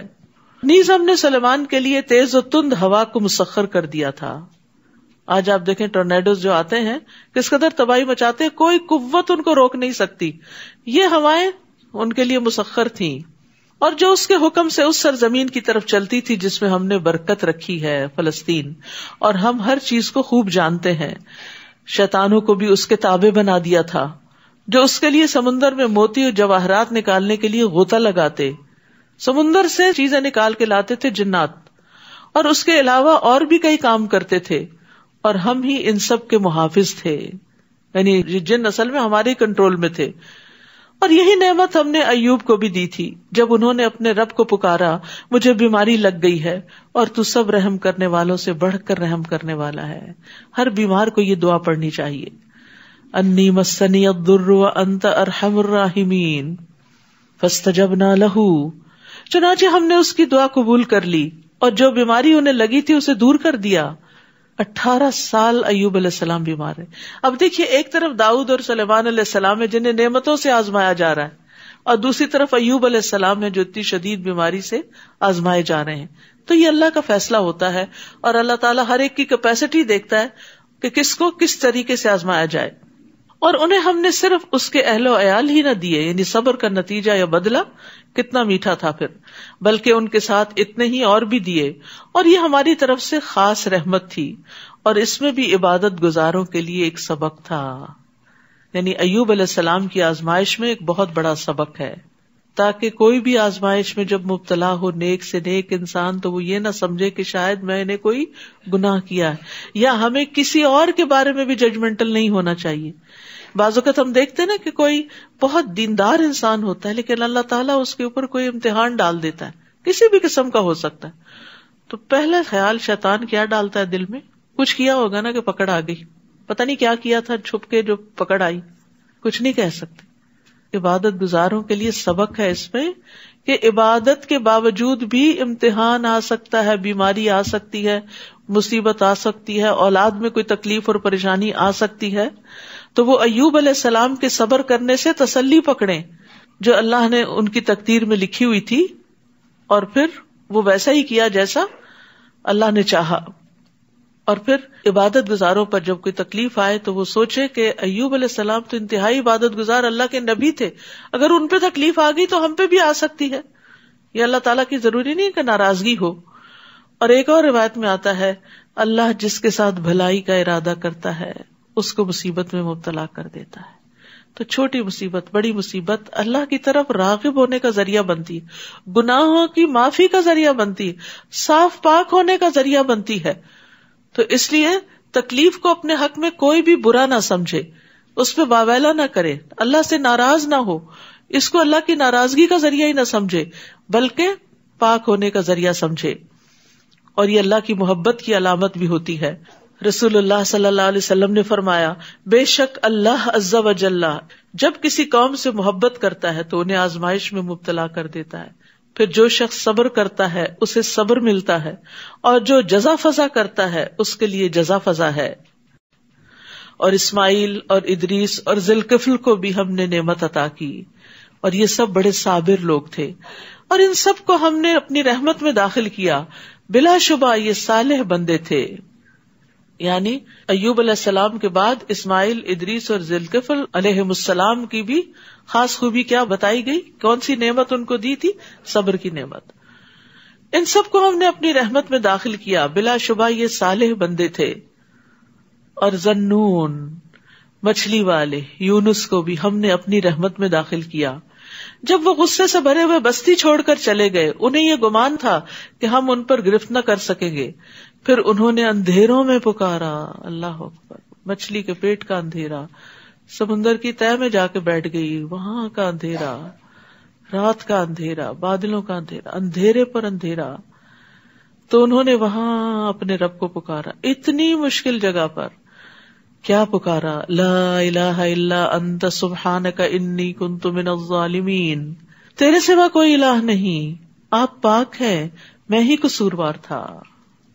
نبی صلی اللہ علیہ وسلم نے فرمایا، ذنون یعنی یونس علیہ السلام کی دعا جب وہ مچھلی کے پیٹ میں تھے، یعنی لا الہ الا انت سبحانک، جب بھی کوئی مسلمان کسی معاملے میں ان الفاظ کے ساتھ اپنے رب سے دعا کرے، وہ دعا اس کے لیے ضرور قبول ہوگی۔ یہ مسند احمد کی روایت ہے۔ یعنی جب آپ دعا مانگنے لگے تو کیا کریں؟ اللہ کی تسبیح تو بیان کرتے ہی ہے نا، سبحان اللہ پڑھتے ہیں، پھر دروشی پڑھتے ہیں، پھر دعا کرتے ہیں، تو اس موقع پر آپ لا الہ الا انت سبحانک بھی پڑھ لیا کریں۔ اور اسی طرح یہاں جو آیت میں آیا ہے فَاسْتَجَبْنَا لَهُ وَنَجَّيْنَاهُ مِنَ الْغَمِّ وَكَذَلِكَ نُنْجِي الْمُؤْمِنِينَ، تب ہم نے ان کی دعا کو قبول کر لیا اور انہیں اس غم سے نجات دی۔ یعنی وہاں وہ تکلیف میں تو تھے ہی، غم زیادہ تھا کہ اللہ تعالیٰ ناراض ہو گیا ہے اور یہ مصیبت آ گئی ہے، یہ اندھیرے آ گئے ہیں۔ فرمایا اور ہم اسی طرح ایمان رکھنے والوں کو نجات دیا کرتے ہیں۔ یعنی اگر کوئی بھی مومن کسی مصیبت میں پھنس جائے تو اس دعا کو یاد کر لے، اس کو کثرت سے پڑھے، تو اللہ سبحانہ وتعالیٰ اس کا غم بھی دور کر دیں گے۔ یہ اللہ کا وعدہ ہے، کر کے دیکھیں۔ وزکریا، اور زکریا کو بھی جب انہوں نے اپنے رب کو پکارا، یہاں سارے پیغمبروں کی دعاؤں کا ذکر اکٹھا کر دیا گیا، اور یہ ہمیں کیوں بتایا گیا؟ تاکہ مختلف مواقع کی مناسبت سے ہم بھی دعائیں کرتے رہیں اور ان دعاؤں کے ذریعے اللہ سے دعا مانگیں۔ انہوں نے اپنے رب کو پکارا، اے میرے رب مجھے تنہا نہ چھوڑنا، اور بہترین وارث تو آپ ہی ہیں۔ ان کی بھی ہم نے دعا قبول کر لی اور انہیں یحییٰ عطا کیا اور ان کی بیوی کو اولاد کے قابل بنا دیا۔ انہم کانوا یسارعون فی الخیرات، یہ سب لوگ بھلائی کے کاموں کی طرف لپکتے تھے۔ یعنی ان کی دعائیں کیوں قبول کی؟ کیونکہ یہ نیک لوگ تھے۔ فلیؤمنوا بی، اگر ہم چاہتے ہیں کہ اللہ تعالیٰ ہماری دعائیں قبول کرے تو ہمیں بھی اس پر اپنا ایمان مضبوط کرنا چاہیے اور اس کی پکار پہ لبیک کہنا چاہیے۔ اور ہمیں شوق اور خوف سے پکارتے تھے، شوق سے دعا مانگے، شوق سے، اور خوف ڈرے بھی کہ پتہ نہیں ہم نے کون سے گناہ کیے ہیں، پتہ نہیں دعا قبول ہوتی ہے یا نہیں ہوتی۔ یہ سب ہمارے آگے جھک جانے والے تھے۔ وَكَانُوا لَنَا خَاشِعِينَ، خشوع سے ہمبل ہو کے دعا مانگے، غافل ہو کے نہیں۔ اور اس عورت کو بھی جنہوں نے اپنی عصمت کی حفاظت کی، اشارہ ہے مریم علیہ السلام کی طرف، پھر ہم نے اپنی روح سے اس کے اندر پھونکا اور انہیں اور ان کے بیٹے کو تمام جہان والوں کے لیے ایک نشانی بنا دیا۔ یہ انبیاء کی جماعت ہی تمہاری امت ہے جو ایک ہی امت ہے، اور میں تمہارا رب ہوں، لہٰذا میری ہی عبادت کرو۔ اور لوگوں نے اپنے دین کے معاملے کو آپس میں ٹکڑے ٹکڑے کر ڈالا، مگر ہر ایک کو ہماری ہی طرف لوٹ کر آنا ہے۔ پھر جو شخص نیک عمل کرے اور وہ مومن ہو تو اس کی کوشش کی ناقدری نہیں ہوگی۔ کتنی بڑی خوشخبری ہے یہ، جو مومن ہو اور نیک عمل کرے تو اس کی کوشش کی ناقدری نہیں ہوگی، اور ہم اس کے ہر عمل کو لکھتے جا رہے ہیں۔ اور جس بستی کو ہم نے ہلاک کر دیا اس کے لیے ممکن نہیں کہ وہ ہمارے پاس لوٹ کر نہ آئے، یعنی انہیں آنا پڑے گا۔ یہاں تک کہ جب یاجوج و ماجوج کھول دیے جائیں گے. وہ جو سورۃ کہف میں ان کی دیوار کا پڑا تھا نا، تو وہ دیوار جب ہٹ جائے گی وہ اسے توڑ کے نکل آئیں گے. وَهُمْ مِنْ كُلِّ حَدَبٍ يَنْسِلُونَ، اور وہ ہر بلندی سے نیچے کو دوڑتے آئیں گے، یعنی اپنے مقرر وقت پر جہاں بھی وہ قید ہیں وہاں سے نکل کے باہر آ جائیں گے. اور اس طرح دوڑتے ہوئے نکلیں گے جیسے کوئی اوپر سے نیچے آتے ہوئے دوڑ لگا رہا ہوتا ہے. اور حدیث میں آتا ہے مسند احمد کی کہ وہ روئے زمین پر چھا جائیں گے، ہر طرف پھیل جائیں گے، اور مسلمان اپنے اپنے شہروں اور قلعوں میں سمٹ جائیں گے. یاجوج ماجوج لوگوں کے مویشیوں کو پکڑ لیں گے، زمین کا سارا پانی پی جائیں گے، حتیٰ کہ ان میں سے کچھ لوگ ایک نہر سے گزریں گے تو اس کا سارا پانی پی کر خشک کر دیں گے. پھر ان کے بعد کچھ اور لوگ وہاں سے گزریں گے تو کہیں گے یہاں کبھی پانی کی نہر ہوتی تھی. پھر عیسیٰ علیہ السلام اور ان کے ساتھی گڑ گڑا کے دعا کریں گے تو یاجوج ماجوج پر ان کی گردنوں میں کیڑے کا عذاب نازل کر دیا جائے گا، تو وہ سب ایک انسان کے مرنے کی طرح سارے اکٹھے ہی مر جائیں گے. اور پھر زمین پہ انتہائی گندگی اور بدبو پھیل جائے گی. تو اللہ تعالیٰ لمبی لمبی گردنوں والے پرندے بھیجیں گے جو اٹھا کر انہیں جہاں چاہے گا اللہ پھینک دیں گے. پھر ایسی بارش بھیجے گا اللہ جس سے کوئی گھر اینٹوں کا یا اون کا اس کو کوئی اوٹ نہیں ہوگی، یعنی ہر جگہ بارش ہوگی اور زمین کو دھو کر شیشے کی طرف صاف چھوڑ دے گی. تو یہ یاجوج ماجوج قیامت سے پہلے آئیں گے زمین پر. واقترب الوعد الحق، اور سچا وعدہ قیامت نزدیک آ جائے گا، یعنی یاجوج ماجوج کے بعد. تو اس وقت کافروں کی آنکھیں یکا یک پتھرا جائیں گی اور وہ کہیں گے افسوس، ہم تو اس سچے وعدے سے غفلت میں ہی پڑے رہے بلکہ ہم خطا کار تھے. اللہ تعالیٰ فرمائے گا تم بھی اور جنہیں تم اللہ کے سوا پوچھتے رہے سب جہنم کا ایندھن ہے، وہی تم کو جانا ہے. اگر یہ معبود واقعی الہ ہوتے تو کبھی جہنم میں نہ جاتے، ان سب کو ہمیشہ جہنم میں رہنا ہوگا. وہ وہاں اس طرح پھنکاریں گے کہ اس میں اور کوئی آواز نہ سن سکیں گے. ان کی اپنی چیخیں اتنی بلند ہوں گی کہ باقی چیخیں ان کو سنائی نہیں دیں گی. بلا شبہ جن لوگوں کے لیے ہماری طرف سے پہلے ہی بھلائی مقدر ہو چکی ہے وہ دوزخ سے دور رکھے جائیں گے، وہ اس کی آہٹ تک نہ سنیں گے اور وہ اپنے دل پسند نعمتوں میں ہمیشہ رہیں گے. یہ انتہائی گھبراہٹ کا وقت انہیں غمگین نہ کرے گا اور فرشتے آگے بڑھ کر ان سے ملیں گے اور کہیں گے یہی وہ دن ہے جس کا تم سے وعدہ کیا گیا تھا. اس دن ہم آسمان کو یوں لپیٹ دیں گے جیسے تحریروں کا تومار لپیٹ دیا جاتا. پہلے زمانے میں اسکرولز کے اوپر لوگ لکھا کرتے تھے اور لکھ کر اس کو رول کر دیتے تھے. جس طرح ہم نے تمہاری تخلیق کی ابتدا کی تھی، یعنی جس طرح یہ اسپریڈ کیا تھا اسکرول، قیامت کے وقت پھر واپس لپٹ آئے گا، اسی طرح اس کا اعادہ کریں گے. یہ ہمارے ذمے ایک وعدہ ہے اور ہم یہ کر کے رہیں گے. اور زبور میں ہم نے نصیحت کے بعد یہ لکھ دیا تھا کہ زمین کے وارث میرے نیک بندے ہوں گے. بلا شبہ اس ارشاد الہی میں عبادت گزاروں کے لیے بڑی خبر ہے کہ عبادت کے ساتھ انہیں زمین کی وراثت بھی ملے گی. وما ارسلناک الا رحمتا للعالمین، اور ہم نے آپ کو تمام دنیا والوں کے لیے رحمت بنا کر بھیجا ہے، یعنی نبی صلی اللہ علیہ وسلم کو. کیونکہ جب تک آپ موجود تھے اس وقت تک اللہ نے فرمایا کہ وہ عذاب نہیں دے گا. آپ دشمنوں کے لیے بھی سراپا رحمت تھے.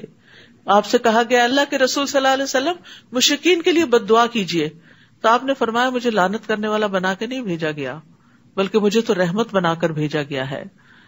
اور قیامت کے دن بھی آپ مومنوں کے لیے باعث رحمت ہوں گے کہ آپ کی سفارش سے کچھ لوگ جہنم میں جانے سے بچ جائیں گے، کچھ لوگ جہنم سے نکالے جائیں گے. آپ ان سے کہہ دیجئے میری طرف تو جو وحی کی جاتی ہے وہ یہ ہے کہ تمہارا الہ صرف ایک ہی الہ ہے، پھر کیا تم سر تسلیم خم کرتے ہو؟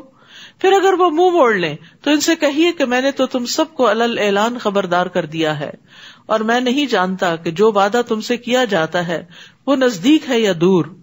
اللہ تعالیٰ وہ باتیں بھی جانتا ہے جو بآواز بلند کی جاتی ہیں اور وہ بھی جنہیں تم چھپا کر کرتے ہو. اور میں نہیں جانتا کہ شاید یہ عذاب میں تاخیر تمہارے لیے ایک فتنہ ہو اور تمہیں ایک معینہ مدت تک مزے اڑانے کا موقع دیا جا رہا ہو. قال رب احکم بالحق وربنا الرحمن المستعان علی ما تصفون. آخر کار پیغمبر نے کہا اے میرے رب حق کے ساتھ فیصلہ کر دے، اور لوگوں جو کچھ تم بیان کرتے ہو اس کے مقابلے میں ہمارا رب رحمان ہی ہے جس سے مدد طلب کی جا سکتی ہے. سورۃ الحج. بسم اللہ الرحمن الرحیم یا ایہا الناس اتقوا ربکم ان زلزلۃ الساعۃ شیء عظیم یوم ترونها تذہل کل مرضعة عما ارضعت وتضع كل ذات حمل حملها وترى الناس سكارى وما هم بسكارى ولكن عذاب الله شديد. شروع کرتی ہوں اللہ کے نام سے جو بے انتہا مہربان نہایت رحم فرمانے والا ہے. یا ایھا الناس اتقوا ربکم ان زلزلۃ الساعۃ شیء عظیم. لوگو اپنے رب سے ڈرتے رہو، بلا شبہ قیامت کا زلزلہ بڑی ہولناک چیز ہے. اس دن تم دیکھو گے کہ ہر دودھ پلانے والی اپنے دودھ پیتے بچے کو بھول جائے گی اور ہر حاملہ کا حمل گر جائے گا، اور تو لوگوں کو مدہوش دیکھے گا حالانکہ وہ مدہوش نہیں ہوں گے، بلکہ اللہ کا عذاب ہی بڑا سخت ہوگا. اور کچھ لوگ ایسے ہیں جو اللہ کے بارے میں بغیر علم کے بحث کرتے ہیں، اللہ کو جانتے نہیں، اور اللہ تعالیٰ کے بارے میں، اللہ کے فیصلوں کے بارے میں، اللہ کے افعال کے بارے میں، اس کی صفات کے بارے میں عجیب و غریب باتیں کرتے ہیں، اور ہر سرکش شیطان کی اتباع کرنے لگتے ہیں. یعنی اللہ کے فیصلے اور اللہ کے احکامات کو چھوڑ کر شیطان کی باتیں مانتے ہیں، گویا دوسرے لفظوں میں اپنی خواہشات کی پیروی کرتے ہیں. ایسے لوگوں کی قسمت میں یہ لکھ دیا گیا ہے کہ جو شخص شیطان کو اپنا دوست بنائے گا وہ اسے گمراہ کر کے چھوڑے گا اور جہنم کے عذاب کی راہ دکھلائے گا. لوگو، اگر تمہیں موت کے بعد دوبارہ زندہ ہونے میں کوئی شک ہے تو تمہیں معلوم ہونا چاہیے کہ ہم نے تمہیں مٹی سے پیدا کیا، پھر نطفے سے، پھر خون کے لوتھڑے سے، پھر گوشت کی بوٹی سے جو منقش بھی ہوتی ہے اور نقش کے بغیر بھی، تاکہ ہم تم پر اپنی قدرت کو واضح کر دیں. پھر ہم جس نطفے کے متعلق چاہتے ہیں اسے رحموں میں ایک خاص مدت تک جمائے رکھتے ہیں، پھر تمہیں بچہ بنا کر نکالتے ہیں، پھر تمہاری پرورش کرتے ہیں تاکہ تم اپنی بھرپور جوانی کو پہنچو. پھر تم میں سے کسی کی تو روح قبض کر لی جاتی ہے اور کسی کو بدترین عمر انتہائی بڑھاپے تک زندہ رکھا جاتا ہے تاکہ وہ سب کچھ جاننے کے بعد پھر کچھ بھی نہ جانے. اور تم دیکھتے ہو کہ زمین خشک پڑی ہوتی ہے، پھر جب ہم اس پر بارش برساتے ہیں تو وہ حرکت میں آتی ہے اور پھول جاتی ہے اور ہر قسم کی پربہار چیزیں اگانا شروع کر دیتی ہے. نبی صلی اللہ علیہ وسلم سائنٹسٹ نہیں تھے، لیکن جس طرح وحی کے ذریعے آپ کو یہ علم حاصل ہوا اور آپ نے انسان کی تخلیق کے مرحلے اور اس کے سٹیجز بتائیں، وہ آج پچھلی صدی میں ہو بہو سچ ثابت ہوئی. اور آپ صلی اللہ علیہ وسلم ان ساری چیزوں سے خود ناواقف تھے. اللہ نے وحی کے ذریعے آپ کو یہ علم دیا. اور اسی طرح زمین میں کس طرح پانی کی ضرورت ہوتی ہے سبزہ اگانے کے لیے، یہ بھی اللہ نے آپ کو وحی کے ذریعے بتایا. اگرچہ انسان اپنی آنکھوں سے دیکھتا ہے لیکن پانی کے بغیر کوئی بھی زندہ چیز سروائیو نہیں کر سکتی.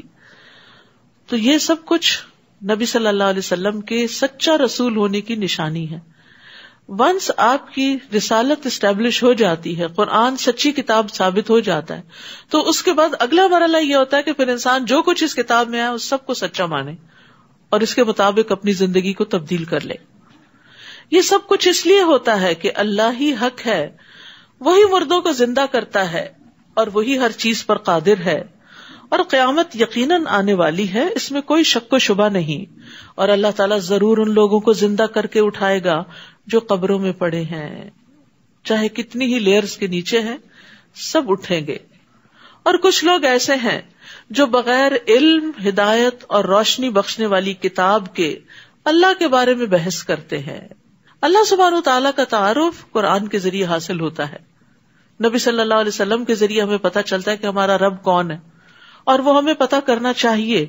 لیکن کچھ لوگ علم حاصل نہیں کرتے، رب کے بارے میں معرفت حاصل نہیں کرتے، لیکن ایسی باتیں کرتے ہیں جو زیبا نہیں دیتی رب کو.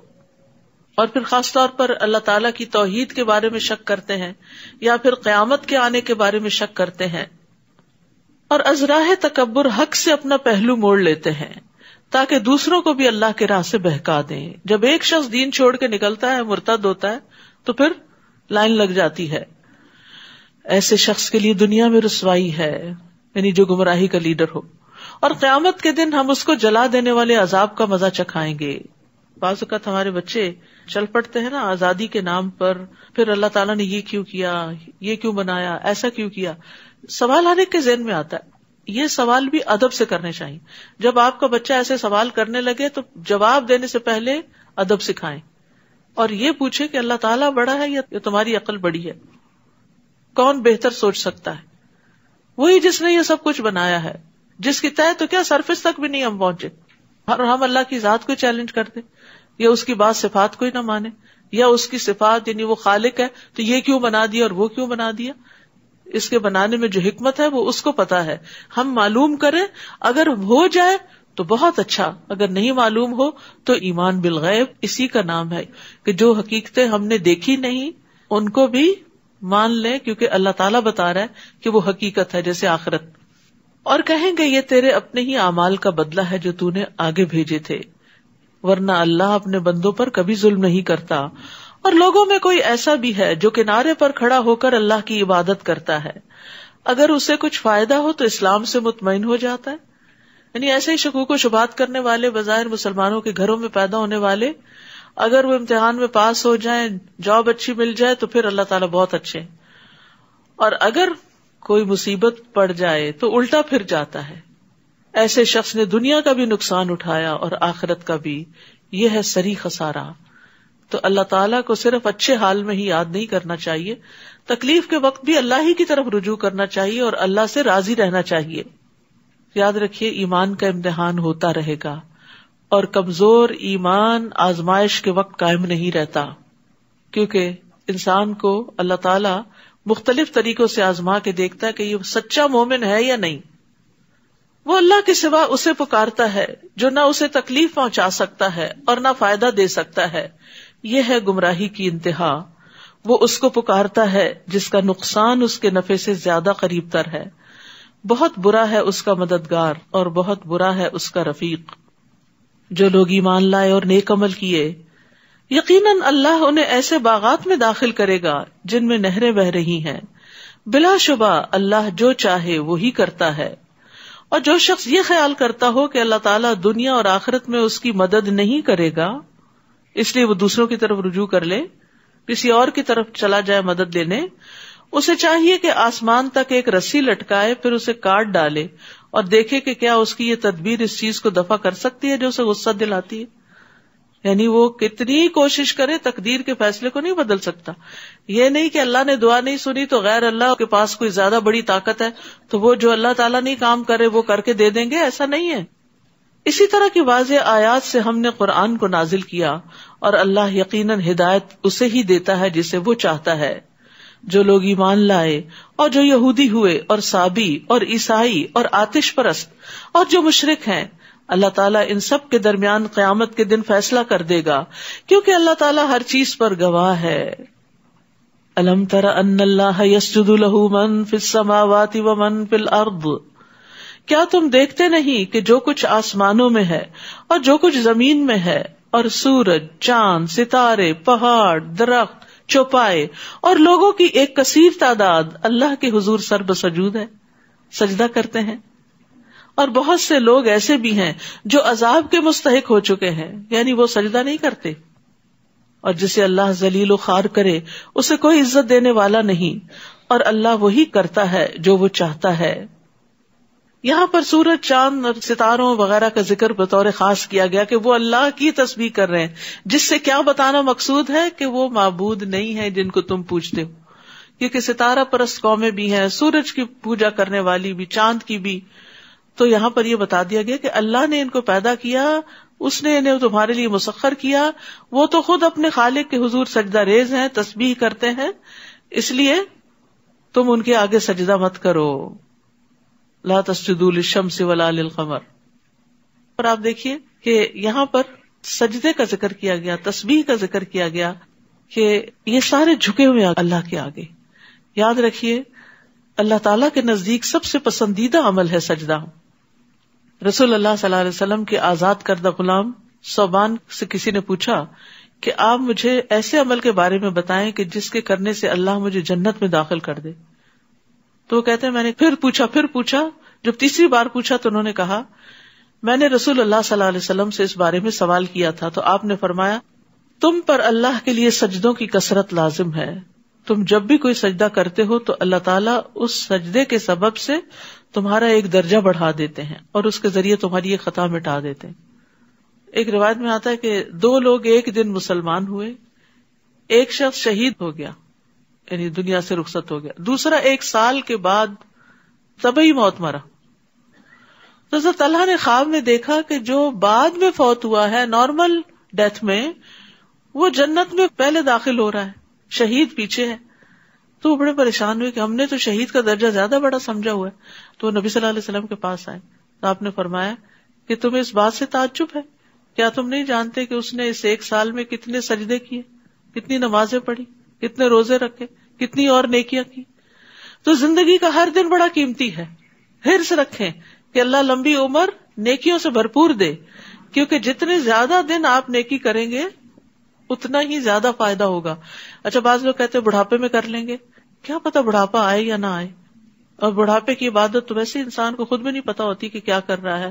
نماز میں سو جاتا ہے، سجدے میں سو جاتا ہے، وضو کی مشکل ہو جاتی ہے اور کئی مسائل ہو جاتے ہیں. تو جو وقت ہے جب ہمت طاقت ہے تو زیادہ سے زیادہ اللہ کے حضور سجدے کر لیں. اور یہ رمضان الحمدللہ ایسا موقع ہے کہ جس میں انسان عام دنوں کی نسبت بہرحال سجدے زیادہ کرتا ہے. اور حدیث میں آتا ہے آگ ابن آدم کے ہر عضو کو کھا لے گی سوائے سجدوں کی جگہ کے. یعنی اگر کوئی نمازی کسی اور حرام کاری کی وجہ سے جہنم میں جاتا ہے تو اس کے بھی سجدے کے اعضاء آگ سے محفوظ رہیں گے. یہ 2 فریق ہیں جنہوں نے اپنے رب کے بارے میں جھگڑا کیا. ان میں سے جنہوں نے کفر کیا ان کے لیے آگ کے کپڑے کاٹے جا چکے ہیں اور ان کے سروں پر سے کھولتا ہوا پانی ڈالا جائے گا. جہنم میں کھولتے ہوئے پانی کا عذاب ہوگا. یسہر بہ ما فی بطونہم والجلود، جس سے ان کی کھالیں گل جائیں گی. وہ کیونکہ جہنم کی آگ بہت تیز ہے نا، تو اس کے پانی کا جو بوائلنگ پوائنٹ ہوگا وہ بھی شدید ہوگا، تو ان کی کھالیں گل جائیں گی اور جو ان کے پیٹ میں وہ بھی گل جائے گا. نبی صلی اللہ علیہ وسلم نے فرمایا جب دوزخیوں کے سر پر گرم پانی ڈالا جائے گا تو وہ گرم پانی اندر کو اترتا ہوا پیٹ تک پہنچ جائے گا. یعنی پہلے دماغ کو کھولائے گا، پھر وہ گزر کے پیٹ میں جائے گا اور ان چیزوں کو کاٹ ڈالے گا جو پیٹ کے اندر ہیں، یعنی آنتے وغیرہ، یہاں تک کہ وہ گرم پانی پاؤں کے راستے سے باہر نکلے گا. سحر کے یہی معنی ہیں، یسحر بہ. پھر وہ دوزخی پہلے جیسا ہو جائے گا اور پھر وہ عمل دوبارہ شروع ہو جائے گا. وَلَهُمْ مَقَامِعُ مِنْ حَدِيدٍ، نیز ان کے لیے لوہے کے ہنٹر ہوں گے مارنے کے لیے. كُلَّمَا أَرَادُوا أَن يَخْرُجُوا مِنْهَا مِنْ غَمٍّ أُعِيدُوا فِيهَا وَذُوقُوا عَذَابَ الْحَرِيقِ، جب بھی وہ رنج کے مارے دوزخ سے نکلنا چاہیں گے تو اسی میں واپس لوٹا دیے جائیں گے. استغفر اللہ. اور انہیں کہا جائے گا چکھو اب جلانے والے عذاب کا مزہ. اس کے برعکس وہ لوگ جو ایمان لائے اور نیک اعمال کیے، اللہ تعالیٰ یقیناً انہیں ایسے باغات میں داخل کرے گا جن میں نہریں بہ رہی ہیں، وہاں انہیں سونے کے کنگنوں اور موتیوں سے آراستہ کیا جائے گا اور وہاں ان کا لباس ریشم ہوگا. جنت کے لباس اور جنت کے زیورات بھی اعمال سے بڑھتے ہیں. تو جن کو زیورات کا شوق ہو وہ وضو بہت اچھے سے کیا کرے. نبی صلی اللہ علیہ وسلم نے فرمایا مومن کا زیور وہاں تک پہنچے گا جہاں تک وضو کا اثر پہنچے گا. اور جنتیوں کے لباس جو ہے وہ جنت کے درخت طوبہ سے بنایا جائے گا جس کی مسافت 100 سال کے برابر ہے. اور اہل جنت کے کپڑے اس درخت کے پھل کے چھلکوں سے بنائے جائیں گے، بہت سافٹ ہوں گے. کون ہے یہ خوش قسمت؟ یہ وہ لوگ ہوں گے جنہیں پاکیزہ کلمہ یعنی کلمہ توحید، کلمہ طیب کو قبول کرنے کی راہ دکھلائی گئی. نیز انہیں صراط الحمید دکھایا گیا، یعنی اللہ سبحانہ تعالیٰ کا راستہ جو بہت تعریف والا ہے. بلا شبہ جو لوگ کافر ہیں اور لوگوں کو اللہ کی راہ سے اور مسجد حرام کی زیارت سے روکتے ہیں، وہ مسجد حرام جس میں ہم نے وہاں کے باشندوں اور باہر سے آنے والوں کے حقوق برابر رکھے ہیں، اور جو کوئی ازراہ ظلم مسجد حرام میں کجربی اختیار کرے گا، ایسے سب لوگوں کو ہم دردناک عذاب چکھائیں گے۔ وَإِذْ بَوَّأْنَا لِإِبْرَاهِيمَ مَكَانَ الْبَيْتِ أَلَّا تُشْرِكْ بِي شَيْئًا، اور وہ وقت بھی یاد کرو جب ہم نے ابراہیم کے لیے بیت الحرام کی جگہ تجویز کی تھی اور انہیں کہا تھا میرے ساتھ کسی چیز کو شریک نہ بنانا۔ اسی لیے انہوں نے دعا مانگی تھی نا کہ وَجْنُبْنِي وَبَنِيَّ أَن نَعْبُدَ الْأَصْنَامَ، اور میرے گھر کو طواف کرنے والوں، قیام کرنے والوں اور رکوع اور سجود کرنے والوں کے لیے صاف ستھرا رکھنا۔ ابراہیم علیہ السلام ایک پیغمبر ہیں، اور پیغمبر کو یہ تلقین کی جا رہی ہے کہ جو گھر آپ نے میرے لیے بنایا اس گھر کو پھر صاف بھی رکھنا ہے تاکہ لوگ آئیں اور عبادت کر سکیں۔ تو اس سے یہ بات پتہ چلتی ہے کہ اللہ کے گھر کی صفائی بڑی ضروری ہوتی ہے، اس کے کارپیٹس، اس کے واش رومز، اس کے آس پاس کی جگہیں، یہ ساری کی ساری خوب صاف ہونی چاہیے تاکہ لوگوں کا عبادت میں دل لگے۔ آپ نے دیکھا ہوگا کہ جن مسجدوں کے کارپیٹ سٹنک کر رہے ہوتے ہیں وہاں پر نماز میں کنسنٹریشن نہیں ہو پاتی۔ تو یہ کام کلینر ہونا اللہ کے گھر کا بڑا عزت والا کام ہے، اس میں کسی بھی قسم کی کوئی کنٹریبیوشن کرنا، چھتیں صاف کرنا، کھڑکیاں صاف کرنا، کسی بھی طرح صفائی کرنا، اس کے فرنیچر کو ٹھکانے رکھنا۔ جیسے اب نمازیں ہوتی ہیں تو یہ کرسیاں یہاں تو نہیں رکھی جا سکتی، ان کو ہٹانے کے لیے بھی والنٹیئرز چاہیے ہوتے ہیں، تو وہ بھی آپ اپنے آپ کو آفر کر سکتے ہیں۔ بہرحال کوئی بھی کام کسی بھی قسم کا، حتیٰ کہ اگر کوئی چیز ٹوٹ رہی ہے، کوئی گر رہی ہے، کوئی خراب ہو رہی ہے تو اس کی درستگی کے لیے آگے بڑھنا اور محبت سے وہ کام کرنا، یہ انبیاء کی سنت ہے جن کو اللہ نے اس کام کا ذمہ دیا تھا۔ یعنی صرف لوگوں کو تعلیم ہی نہیں دینی بلکہ اس چیز کا بھی اہتمام کرنا ہے، اور اس کام کے کرنے والوں کا کیا مرتبہ اور مقام ہے۔ ابو ہریرہ سے مروی ہے کہ ایک حبشی مرد یا حبشی عورت مسجد نبوی میں جھاڑو دیا کرتی تھی، وہ فوت ہو گئی تو نبی صلی اللہ علیہ وسلم نے اس کے بارے میں پوچھا کہ وہ کدھر ہے، نظر نہیں آ رہی۔ بتایا گیا کہ وہ تو فوت ہو گئی ہے۔ آپ نے فرمایا تم نے مجھے کیوں نہ بتایا کہ میں اس کا جنازہ پڑھتا، مجھے اس کی قبر کا بتاؤ۔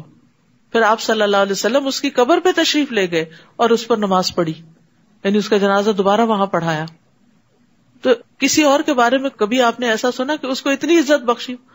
وہ ایک حبشی عورت تھی، غریب بے سہارا سی، کہ جو مسجد نبوی کو صاف کرتی تھی، تو اس کا اتنا بڑا مقام ہو گیا مرنے کے بعد۔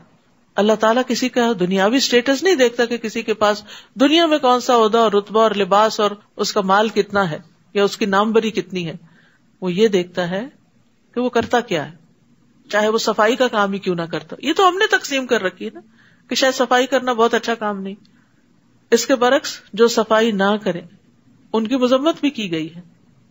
ایک شخص نے قوم کی امامت کی اور قبلے کی طرف تھوک دیا، یعنی سامنے تھوکائی پھینک دی، آپ دیکھ رہے تھے۔ جب وہ نماز سے فارغ ہوا تو آپ نے فرمایا آئندہ سے یہ تمہیں امامت نہ کرائے۔ تو یاد رکھیے اللہ پاک صاف رہنے والوں سے محبت کرتا ہے، ہم چاہتے ہیں نا اللہ ہم سے محبت کرے، تو بس اس صفائی کا اہتمام اپنے جسم میں بھی، لباس میں بھی، گھر میں بھی، پبلک پلیسز پہ بھی، مسجد میں بھی۔ مسجد اللہ کا گھر ہوتا ہے نا، سب کے لیے سانجا ہوتا ہے، تو وہ سب کی ذمہ داری ہوتا ہے، اور اس میں تعاون کرنا سب کے اوپر لازم ہوتا ہے تاکہ اللہ کی محبت حاصل ہو، اس میں کوئی دکھاوا اور ریاکاری نہ ہو، اللہ کی محبت۔ نیز یہ کہ لوگوں میں حج کا عام اعلان کر دو کہ وہ تمہارے پاس ہر دور دراز مقام سے پیدل اور چھریرے بدن کے اونٹوں پر سوار ہو کر آئیں، تاکہ لوگ وہ فائدے مشاہدہ کریں جو ان کے لیے یہاں رکھے گئے ہیں، اور جو جانور ہم نے انہیں عطا کیے ہیں ان پر مقررہ دنوں میں اللہ کا نام لیں، یعنی ان کو ذبح کریں، پھر انہیں خود بھی کھائیں اور تنگ دست محتاج کو بھی کھلائیں۔ یہ حج کے دن جو ہیں یہ دنیا کے سب سے بہترین دن ہوتے ہیں۔ نبی صلی اللہ علیہ وسلم نے فرمایا دنیا کے دنوں میں افضل ترین دن 10 دن عشر ذو الحجہ کے دن ہے، ان دنوں میں کیا ہوا نیک عمل اللہ کو سب سے زیادہ پسند ہے، اور ان 10 دنوں میں کثرت سے اللہ کا ذکر کرنے کا حکم دیا گیا ہے۔ آج آپ کے لیے یہ پیمفلٹ بھی جو عشرہ ذی الحج سے متعلق جو کرنے کے کام ہے وہ فری ڈسٹریبیوشن میں ہے، آپ لے جا سکتے ہیں، کیونکہ اب رمضان کے بعد آگے ذو الحجہ بھی آنے والا ہے، اور بہت سے لوگ اس کی فضیلت سے غافل ہوتے ہیں، انہیں پتہ ہی نہیں ہوتا کہ اس میں کیا ہوا نیک عمل اللہ تعالیٰ کو سال بھر کے اعمال سے افضل لگتا ہے. تو اس لیے ان دنوں میں ذکر بھی کرنا چاہیے اور اس کی اویئرنیس بھی کریٹ کرنی چاہیے لوگوں میں. پھر اپنا میل کچیل دور کریں اور اپنی نظریں پوری کریں اور اس قدیم گھر کا طواف کریں. حج کے کچھ مناسک بتائے جا رہے ہیں. یہ تھا کعبہ کا مقصد. اور جو شخص اللہ کی احترام والی چیزوں کی تعظیم کرے تو یہ بات اس کے رب کے ہاں اس کے لیے بہتر ہے. نیز تمہارے لیے چھپائے حلال کیے گئے ہیں سوائے ان کے جو تمہیں بتائے جا چکے ہیں. لہذا بتوں کی گندگی سے بچو اور جھوٹی بات سے بھی بچو. یعنی جس طرح نجاست جسموں کو چمٹ جاتی ہے, اسی طرح شرک کی نجاست جو ہے وہ روح اور عقل کو چمٹ جاتی ہے. مانوی نجاست ہے یہ. اللہ کے لیے یکسو ہو جاؤ اور اس کے ساتھ کسی کو شریک نہ بناؤ, اور جس نے اللہ کے ساتھ کسی کو شریک بنایا تو وہ ایسے ہے جیسے وہ آسمان سے گرے پھر اسے پرندے اچک لے جائیں یا ہوا اسے کسی دور دراز مقام میں لے جا کے پھینک دے. یعنی اس بندے کا پھر کوئی مستقبل نہیں, کوئی ٹھکانہ نہیں, وہ خوار ہو کے رہے گا. یہ سب امور قابل اجتناب ہیں. اور جو شخص اللہ کے شاعر کی تعظیم کرے تو یہ بات دلوں کے تقوی سے تعلق رکھتی ہے. یعنی یہ تو ریچولز ہیں, لیکن ان ریچولز کی قدردانی اگر انسان اللہ سے ڈرتے ہوئے کرے تو واقعی انسان ایسا متقی ہے. تمہیں ان قربانی کے جانوروں سے ایک مقررہ وقت تک فائدہ اٹھانے کا حق ہے, پھر ان کے ذبح کرنے کی جگہ اسی قدیمی گھر کے پاس ہے منا میں. اور ہم نے ہر امت کے لیے قربانی کا ایک طریقہ مقرر کر دیا ہے تاکہ جو جانور ہم نے انہیں عطا کیے ہیں ان پر وہ اللہ کا نام لیا کریں. ان مختلف طریقوں کے باوجود تم سب کا دین ایک ہی ہے کہ تمہارا الہ صرف ایک ہی الہ ہے, لہٰذا اسی کے فرما بردار بن جاؤ. اور اے نبی آپ اللہ کے حضور حاضری دینے والوں کو بشارت دے دیں. وبشر المخبتین, اور مخبتین کا ایک معنی ہمبل ہونا بھی ہوتا ہے. کون ہے یہ مخبتین, عاجزی کرنے والے؟ الذین اذا ذکر اللہ وجلت قلوبہم, یہ وہ لوگ ہیں کہ جب اللہ کا ذکر کیا جائے تو ان کے دل دہل جاتے, یعنی اللہ سے ڈرتے ہیں. ہم بھی اپنے دلوں کا جائزہ لیں کہ کیا ہم اس کیٹیگری میں شامل ہوتے ہیں, اور اگر انہیں کوئی مصیبت پہنچے تو اس پر صبر کرتے ہیں, یعنی اللہ سے ناراض نہیں ہوتے, غلط باتیں منہ سے نہیں نکالتے, اور نماز قائم کرتے ہیں, نماز سے مدد لیتے ہیں, اور جو کچھ ہم نے انہیں دے رکھا ہے اس میں سے خرچ کرتے ہیں. تو مخبتین کی 4 صفات ہیں. اللہ کے ذکر کے وقت دلوں کا کانپ اٹھنا, اللہ کے راستے میں پہنچنے والی تکلیفوں پہ صبر کرنا, نماز قائم کرنا اور مال خرچ کرنا. اور قربانی کے اونٹوں کو ہم نے تمہارے لیے اللہ کے شاعر بنا دیا جن میں تمہارے لیے بہتری ہے, لہذا ذبح کرتے وقت انہیں صف بستہ کھڑا کر کے یعنی لائن میں ان پر اللہ کا نام لو. یہ تو آپ کو معلوم ہے نا کہ اونٹ کو کھڑا کر کے ذبح کیا جاتا ہے, اس کا بایاں گھٹنا باندھ دیا جاتا ہے تاکہ وہ رسی توڑا کے بھاگے نہیں جب اس کو برچھی لگے, اور 3 ٹانگوں پہ وہ کھڑا ہوتا ہے تو چھپا کے برچھی لائی جاتی ہے, اور جس کا نشانہ اچھا ہو اچانک آ کے اس کے حلق میں مارتا ہے تو وہاں سے خون کا فوارہ چھوٹ پڑتا ہے, اور پھر اس کے بعد جب زیادہ خون نکل جاتا ہے تو وہ اونٹ پہلو کے بل گر جاتا ہے, جس کی یہاں ڈسکرپشن بیان ہوئی ہے. لہذا ذبح کرتے وقت انہیں صف بستہ کھڑا کر کے ان پر اللہ کا نام لو. پھر جب ان کے پہلو زمین پر ٹک جائیں یعنی وہ گر جائیں تو انہیں خود بھی کھاؤ اور قناعت کرنے والے کو بھی, یعنی جو نہیں مانگتا, اور مانگنے والے کو بھی کھلاؤ, سب کو دو. یعنی جو عید کا گوشت ہوتا ہے اس میں سبھی کا حصہ ہوتا ہے, بانٹ کے کھانا چاہیے اس کو. ہم نے ان جانوروں کو ایسے ہی تمہارے لیے تابع بنا دیا تاکہ تم اللہ کے شکر گزار بنو, ورنہ اونٹ جیسا جانور بھلا تم قربان کر سکتے تھے اور کھا سکتے تھے. اور جانور ذبح کرتے وقت ایک اور شرط بھی ہے, وہ کیا ہے؟ اللہ کا نام لینا. لن ينال اللہ لحومها ولا دماؤها ولكن يناله التقوى منكم. اللہ کو قربانی کے جانوروں کا نہ تو گوشت پہنچتا ہے نہ خون پہنچتا ہے, بلکہ اسے تو تمہارا تقویٰ پہنچتا ہے کہ تمہارے دل میں کیا تھا, کتنی محبت کے ساتھ اللہ کے لیے اس کو قربان کیا, جو سمبل ہے اس بات کا کہ یا رب ہم اپنا آپ, اپنی انا اور اپنی خواہشات کو بھی تیری خاطر قربان کر سکتے ہیں, کیونکہ ان سب کا مرکز دل ہوتا ہے نا. اسی طرح ہم نے انہیں تمہارے تابع کر دیا تاکہ اللہ نے جو راہ تمہیں دکھائی ہے اس کے شکر کے طور پر اس کی بڑائی بیان کرو.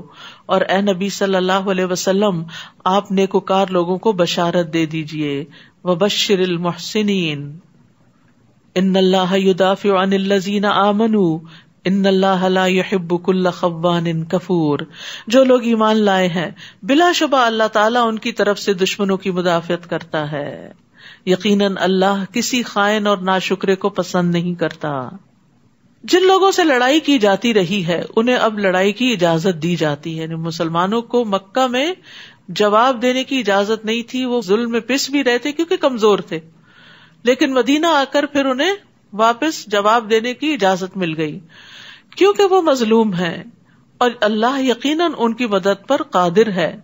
جنہیں ان کے گھروں سے ناحق نکالا گیا سوائے اس کے کہ وہ کہتے ہیں کہ ہمارا رب اللہ ہے. اور اگر اللہ ایک دوسرے کے ذریعے لوگوں کی مدافعت نہ کرتا رہتا تو خانقاہیں، گرجے، عبادت گاہیں اور مساجد جن میں اللہ کو کثرت سے یاد کیا جاتا ہے مسمار کر دی جاتی. اور اللہ ایسے لوگوں کی ضرور مدد کرتا ہے جو اس کے دین کی مدد کرتے ہیں. یہ وعدہ ہے اللہ کا.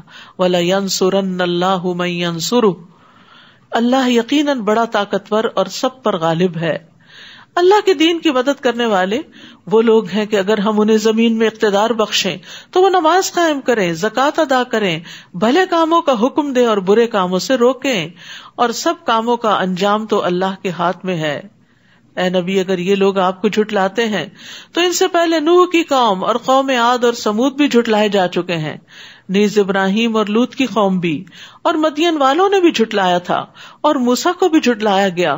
ان سب کافروں کو میں نے پہلے مہلت دی پھر انہیں پکڑ لیا، سو دیکھو میری سزا کیسی رہی. کتنی ہی بستیاں ہیں جو خطا کار تھیں، انہیں ہم نے ہلاک کر دیا، تو اب وہ اپنی چھتوں پر گری پڑی ہیں، ان کے کنویں بیکار ہیں اور پلستر شدہ محلات ویران پڑے ہیں. کیا یہ لوگ زمین میں چلے پھرے نہیں کہ ان کے دل ایسے ہو جاتے جو کچھ سمجھتے سوچتے، اور کان ایسے جن سے وہ کچھ سن سکتے. بات یہ ہے کہ آنکھیں اندھی نہیں ہوتی، اندھے تو وہ دل ہو جاتے ہیں جو سینوں میں ہیں. یہ لوگ عذاب کے جلد آنے کا مطالبہ کرتے ہیں، حالانکہ اللہ کبھی اپنے وعدے کے خلاف نہیں کرتا. مگر تمہارے رب کا ایک دن تمہارے شمار کے حساب سے 1000 سال کا ہوتا ہے. یعنی تمہارے رب کا ایک دن تمہاری گنتی کے مطابق 1000 سال کا ہوتا ہے. اور کتنی ہی بستیاں ہیں جو خطا کار تھی، میں نے پہلے انہیں مہلت دی پھر انہیں پکڑ لیا، اور انہیں واپس تو میرے ہی پاس آنا ہے. آپ ان سے کہیے لوگو میں تو تمہارے لیے صاف صاف ڈرانے والا ہوں، یعنی برے انجام سے.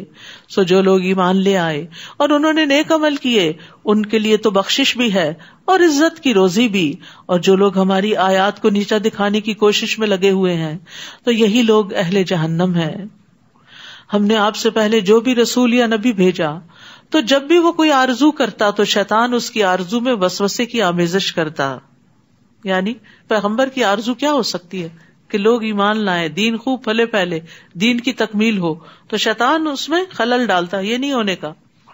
پھر اللہ تعالیٰ شیطانی وسوسے کی آمیزش کو تو دور کر دیتا ہے اور اپنی آیات کو پختہ کر دیتا ہے. اللہ سب کچھ جانتا اور حکمت والا ہے، تاکہ اللہ تعالیٰ شیطان کے ڈالے ہوئے وسوسے کو ان لوگوں کے لیے آزمائش بنا دے جن کے دلوں میں نفاق کا مرض ہے یا جن کے دل ایمان لانے کے بارے میں سخت ہو چکے ہیں. بلا شبہ یہ ظالم حق کی مخالفت میں دور تک چلے گئے ہیں. اور اس لیے بھی کہ جن لوگوں کو علم دیا گیا ہے وہ جان لیں کہ یہ حق ہے آپ کے رب کی طرف سے، اور وہ ایمان لائیں اور ان کے دل اس حق کے آگے جھک جائیں. اور اللہ تعالیٰ یقیناً ایمان لانے والوں کو سیدھی راہ دکھلا دیتا ہے. تو دلوں کی 3 بڑی قسمیں ہیں: سخت دل، بیمار دل اور ایمان والا دل، عاجزی والا. تو کمزور دل والے کون ہیں؟ جن کے دلوں میں بیماری ہے، کمزوری ہے، یعنی جو نفاق والے ہیں. اور سخت دل لوگ کون ہیں؟ جو کفر اختیار کرتے ہیں، جن پر کوئی ڈانٹ، واز، نصیحت اثر نہیں کرتی، اور دلوں کی سختی کی وجہ سے ان کو اللہ اور اس کے رسول کی بات سمجھ نہیں آتی. اور اہل ایمان کے دل جو ہیں وہ نرم دل ہوتے ہیں، اور اگر شیطان ان کے دلوں میں وسوسہ بھی ڈالے تو وہ بھی ان کے حق میں رحمت بن جاتا ہے، کیونکہ وہ فوراً متنبہ ہو جاتے ہیں. اور کافر تو ہمیشہ اس حق سے شک میں ہی پڑے رہیں گے تاکہ ان پر یا تو یکدم قیامت کی گھڑی آ پہنچے یا کسی منحوس دن کا عذاب ان پر نازل ہو. اس دن حکومت اللہ ہی کی ہوگی، وہ ان کے درمیان فیصلہ کر دے گا. تو جو لوگ ایمان لائے اور جنہوں نے نیک عمل کیے تو وہ نعمتوں والے باغات میں ہوں گے، اور جنہوں نے کفر کیا اور ہماری آیات کو جھٹلایا تو ایسے لوگوں کے لیے رسوا کرنے والا عذاب ہوگا. جن لوگوں نے اللہ کی راہ میں ہجرت کی پھر شہید ہوئے یا مر گئے، اللہ انہیں اچھا رزق عطا کرے گا، اور یقیناً اللہ ہی بہترین رازق ہے. وہ انہیں ایسی جگہ داخل کرے گا جس سے وہ خوش ہو جائیں گے، اور اللہ یقیناً سب کچھ جاننے والا ہے، بردبار ہے. یہ تو ان لوگوں کا معاملہ ہے، اور جو شخص اتنا ہی بدلہ لے جتنی اس پر سختی ہوئی تھی، پھر اثر نو اس پر زیادتی کی جائے تو اللہ اس کی مدد کرے گا. بلا شبہ اللہ تعالیٰ معاف کرنے والا اور درگزر کرنے والا ہے. یعنی اللہ تعالیٰ ہر مظلوم آدمی کی مدد فرماتا ہے. نبی صلی اللہ علیہ وسلم نے فرمایا، مظلوم کی بد دعا سے بچو کیونکہ وہ بادلوں پر اٹھائی جاتی ہے. اللہ تعالیٰ فرماتا ہے، مجھے میری عزت اور میرے جلال کی قسم، میں ضرور تمہاری مدد کروں گا اگرچہ تھوڑی دیر بعد ہی کروں. تو ظلم کیا ہوتا ہے؟ کسی زیادتی کا آغاز کرنا. دو آدمی جب آپس میں گالی گلوچ کریں تو جس نے پہلی گالی دی گناہ اس کو ہوگا، جب تک مظلوم حد سے نہ بڑھے. کیونکہ جو جواب دے رہا ہے وہ تو مظلوم تھا، وہ تو اپنا بدلہ لے رہا ہے. اگر وہ بدلہ لینے میں حد سے بڑھ جائے تو پھر وہ ظالم بن جائے گا. یہ اس لیے کہ اللہ تعالیٰ ہی رات کو دن میں اور دن کو رات میں داخل کرتا ہے، اور اللہ سب کچھ سنتا اور دیکھتا ہے. یہ اس لیے کہ اللہ تعالیٰ ہی حق ہے، اور اللہ کے سوا جنہیں یہ لوگ پکارتے ہیں وہ سب کچھ باطل ہے، اور اللہ ہی عالی شان اور کبریائی والا ہے. کیا تم دیکھتے نہیں کہ اللہ تعالیٰ آسمان سے بارش برساتا ہے؟ یعنی تمہاری آنکھوں کے سامنے یہ معجزہ کئی بار آتا ہے تو اس سے زمین سرسبز ہو جاتی ہے. وہ بڑا باریک بین اور ہر چیز سے باخبر ہے. جو کچھ آسمانوں میں ہے اور جو کچھ زمین میں ہے سب اسی کا ہے. بلا شبہ اللہ تعالیٰ ہر ایک سے بے نیاز اور حمد کے لائق ہے.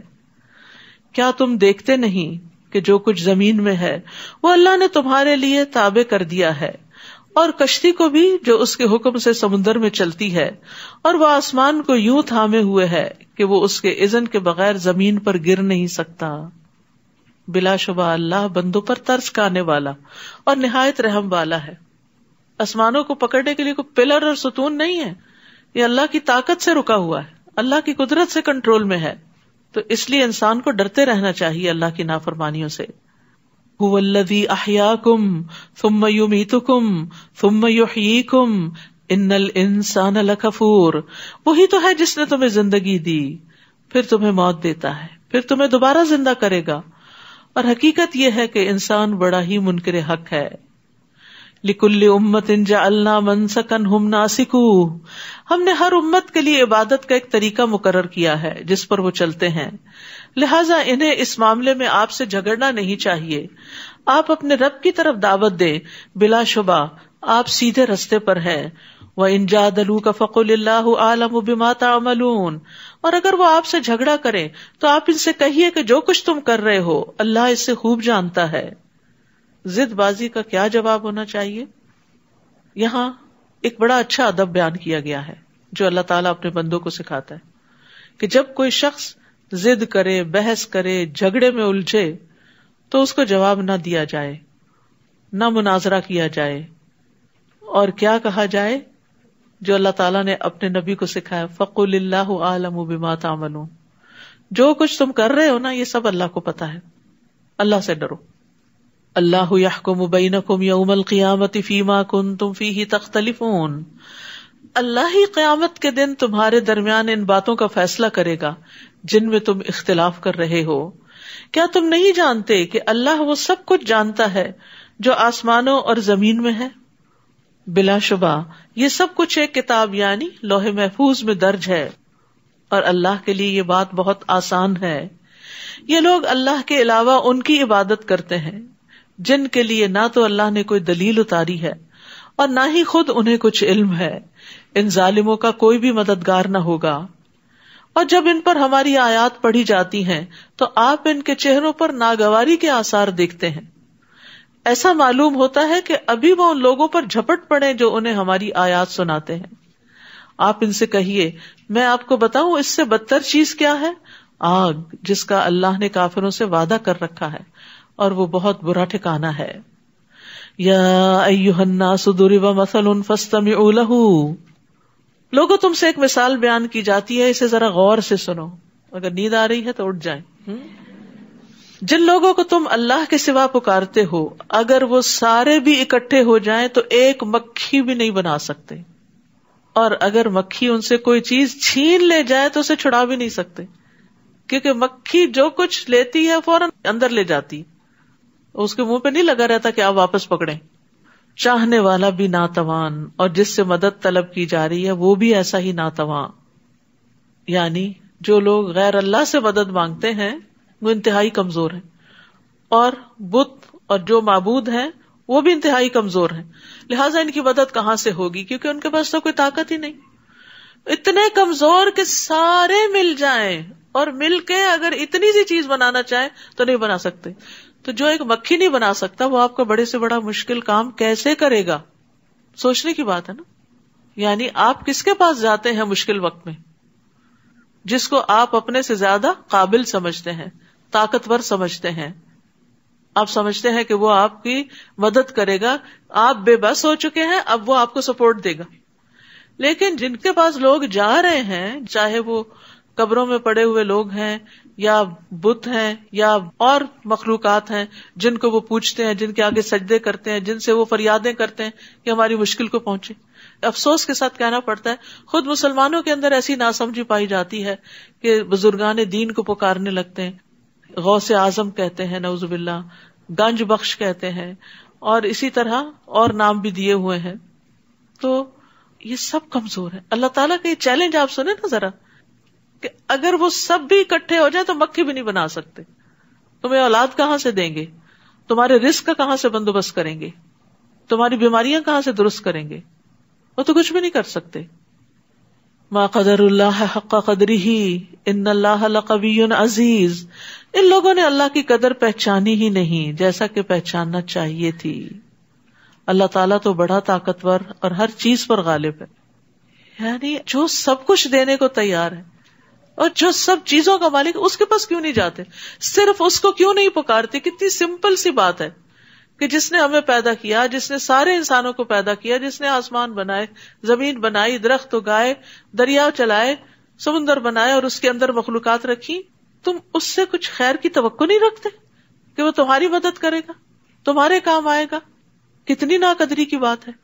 جو خود کہتا ہے وَإِذَا سَأَلَكَ عِبَادِي عَنِّي فَإِنِّي قَرِيبٌ أُجِيبُ دَعْوَةَ الدَّاعِ إِذَا دَعَانِ.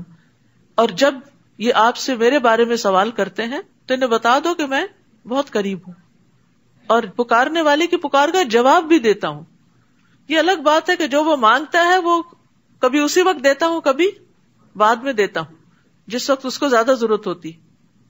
ایسا ہوتا ہے نا جیسے زندگی کی ابتدا میں بھی انسان کو کچھ چیزیں چاہیے ہوتی ہیں، انسان مانگتا ہے، نہیں ملتی، لیکن جب شادی ہو جاتی ہے ایک دم اللہ تعالیٰ نعمتوں میں اضافہ کر دیتا ہے. کبھی اس کے بعد بھی تنگی رہتی ہے، بڑھاپے میں اللہ تعالیٰ اولاد کے ذریعے اتنی وافر نعمتیں دیتا ہے، انسان حیران ہو جاتا ہے.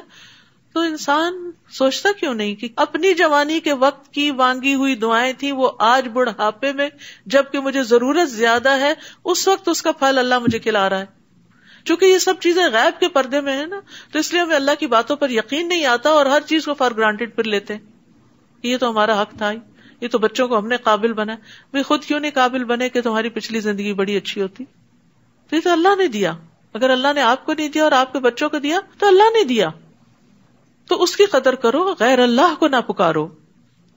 اللہ یستفی من الملائکۃ رسلا ومن الناس ان اللہ سمیع بصیر. اللہ پیغام رسانی کے لیے فرشتوں میں سے بھی رسول چن لیتا ہے اور لوگوں میں سے بھی جو اللہ کے میسجز لاتے ہیں. بے شک اللہ سب کچھ سننے والا اور دیکھنے والا ہے. فرشتوں میں سے اللہ نے جبریل علیہ السلام کو چنا اور انسانوں میں سے اللہ نے دیگر انبیاء کے ساتھ محمد صلی اللہ علیہ وسلم کو چنا.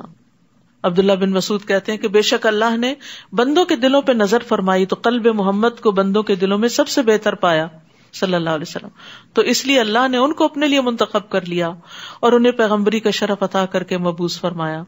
پھر قلب محمد کے بعد بندوں کے دلوں پہ نظر فرمائی تو آپ صلی اللہ علیہ وسلم کے صحابہ کے دلوں کو بندوں کے دلوں میں سب سے بہتر پایا، چنانچہ اللہ نے انہیں اپنے نبی کا وزیر بنا دیا.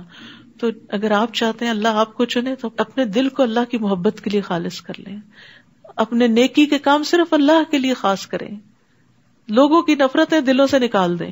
پھر آپ دیکھیں کہ اللہ تعالیٰ آپ کو کیسے کیسے نیکی کے کاموں کے مواقع عطا کرتا ہے. ہم بعض اوقات سب کو بلا کے ایک سے خار رکھ بیٹھتے ہیں، اسی کو معاف نہیں کرتے، سب کی کرائے پہ پانی پھر جاتا ہے. وہ آخری کانٹا بھی نکال دیں، معاف کریں، آگے چلیں، اللہ کی محبت حاصل کریں، نیکیوں کے مواقع حاصل کریں. یہ کمائی کا وقت اور دن اور موقع ہے. وہ اسے بھی جانتا ہے جو کچھ ان کے سامنے ہے، اور اسے بھی جو ان سے اوجھل ہے، اور تمام معاملات اسی کی طرف لوٹائے جاتے ہیں. اے لوگو جو ایمان لائے ہو، رکوع کرو اور سجدہ کرو اور اپنے رب کی عبادت کرو اور نیک کام کرو تاکہ تم کامیاب ہو سکو، اور اللہ کی راہ میں جہاد کرو جیسا کہ جہاد کرنے کا حق ہے. اس نے تمہیں اپنے دین کے کام کے لیے چن لیا ہے، اور دین میں تم پر کوئی تنگی نہیں رکھی. یہ تمہارے باپ ابراہیم کا دین ہے. اللہ نے اس سے پہلے بھی تمہارا نام مسلم رکھا تھا، اور اس قرآن میں بھی مسلم ہے. یعنی ہمارا نام کیا ہے؟ مسلم. یہ فرقہ وارانہ نام لوگوں نے خود رکھ لیے تاکہ رسول تم پر گواہ ہو اور تم لوگوں پر گواہ ہو. لہذا نماز قائم کرو اور زکوٰۃ دو اور اللہ کے دین کو مضبوطی سے تھامے رکھو. وہی تمہارا کارساز ہے، وہی تمہارا مولا ہے. وہ کتنا اچھا مولا ہے، کتنا اچھا مددگار ہے. تو یاد رکھیے کہ انسان سب کچھ ہوتے ہوئے بھی اگر اپنے آپ کو اللہ کے دین کے لیے خالص نہیں کرتا تو خسارے میں ہے. اسی لیے یہاں کہا کہ اللہ کی راہ میں ایسے کوشش کرو، ایسے محنت کرو، ایسے جہاد کرو جیسے حق ہے کرنے کا. حق کیسے ادا ہوتا ہے؟ حق تو ادا نہیں ہو سکتا، لیکن اخلاص کے بغیر کوششیں بیکار ہیں. یعنی صرف اوپر اوپر کی بھاگ دوڑ نہیں، اخلاص کے ساتھ بھاگ دوڑ، اللہ کے دین کی خدمت، اس کے لیے محنت. چھوٹا سا بھی کوئی کام ہو، چاہے مسجد کا جھاڑو ہی کیوں نہ ہو، چاہے پیسے گن کے بینک میں جمع کرانا ہی کیوں نہ ہو، چاہے کرسی پہ بیٹھ کے پڑھانا ہی کیوں نہ ہو، چاہے لوگوں کو بلانا ہی کیوں نہ ہو. یعنی کسی بھی طرح جب خالصتاً اللہ کی رضا کے لیے انسان اللہ کے دین کی مدد کرتا ہے تو وعدہ کیا؟ اللہ ضرور ان کی مدد کرے گا.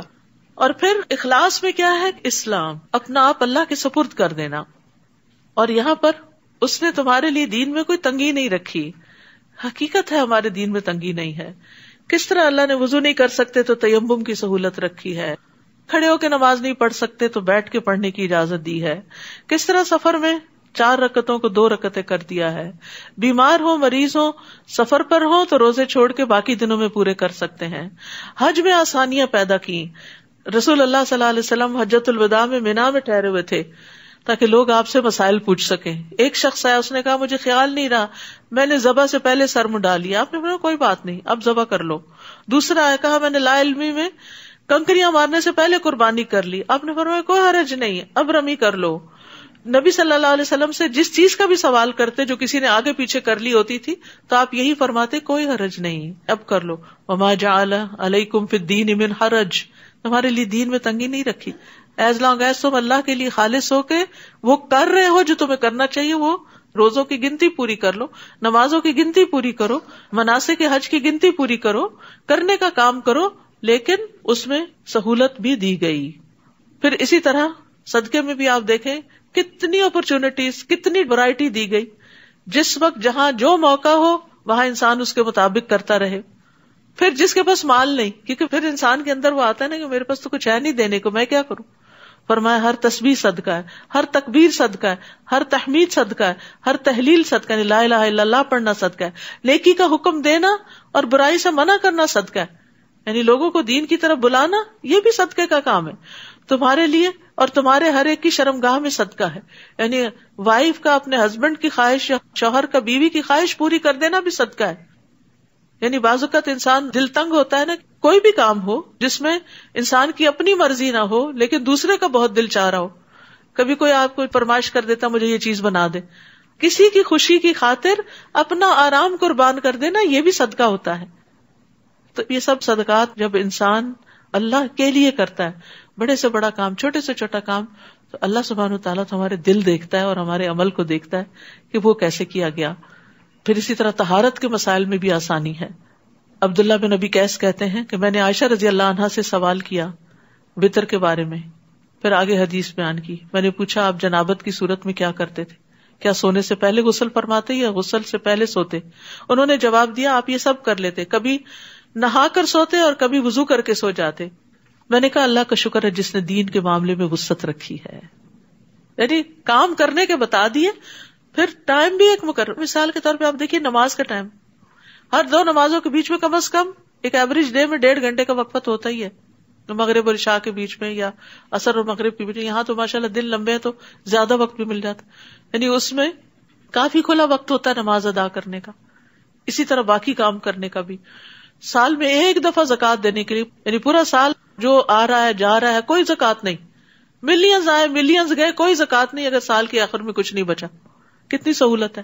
ہاں اگر جمع کر کے رکھتے ہیں تو پھر تمہارے لیے نہیں، یہ سب کچھ اس میں اوروں کا بھی حصہ ہے. تو ہمارے دین میں بڑی وسعت ہے، بڑی خوبصورتی ہے، اس کو پڑھنے سمجھنے اور اس پر عمل کرنے کی ضرورت ہے. وآخر دعوانا ان الحمد للہ رب العالمین. سبحانک اللہم وبحمدک اشہد ان لا الہ الا انت استغفرک واتوب الیک. حج عمرے کی بڑی بات ہوئی. یہ ایک کارڈ ہے، جو لوگ عمرے وغیرہ پہ جا رہے ہیں، رمضان میں جا رہے ہیں، آپ کے دوست جان پہچان والے، تو اس کو گلے میں ڈال کے ساتھ ساتھ ہر سٹیپ کی دعائیں بھی ہیں اور کیا کیا کرنا ہے، اس کے بعد پھر کیا کرنا ہے، پھر کیا کرنا ہے. تو یہ بڑی سہولت کی چیز ہے، آپ گفٹ کے طور پر بھی دے سکتے ہیں دوسروں کو. اور اسی طرح یہ چھوٹی سی کتاب ہے عمرے کے بارے میں، یہ بھی آپ دے سکتے ہیں. السلام علیکم ورحمۃ اللہ وبرکاتہ.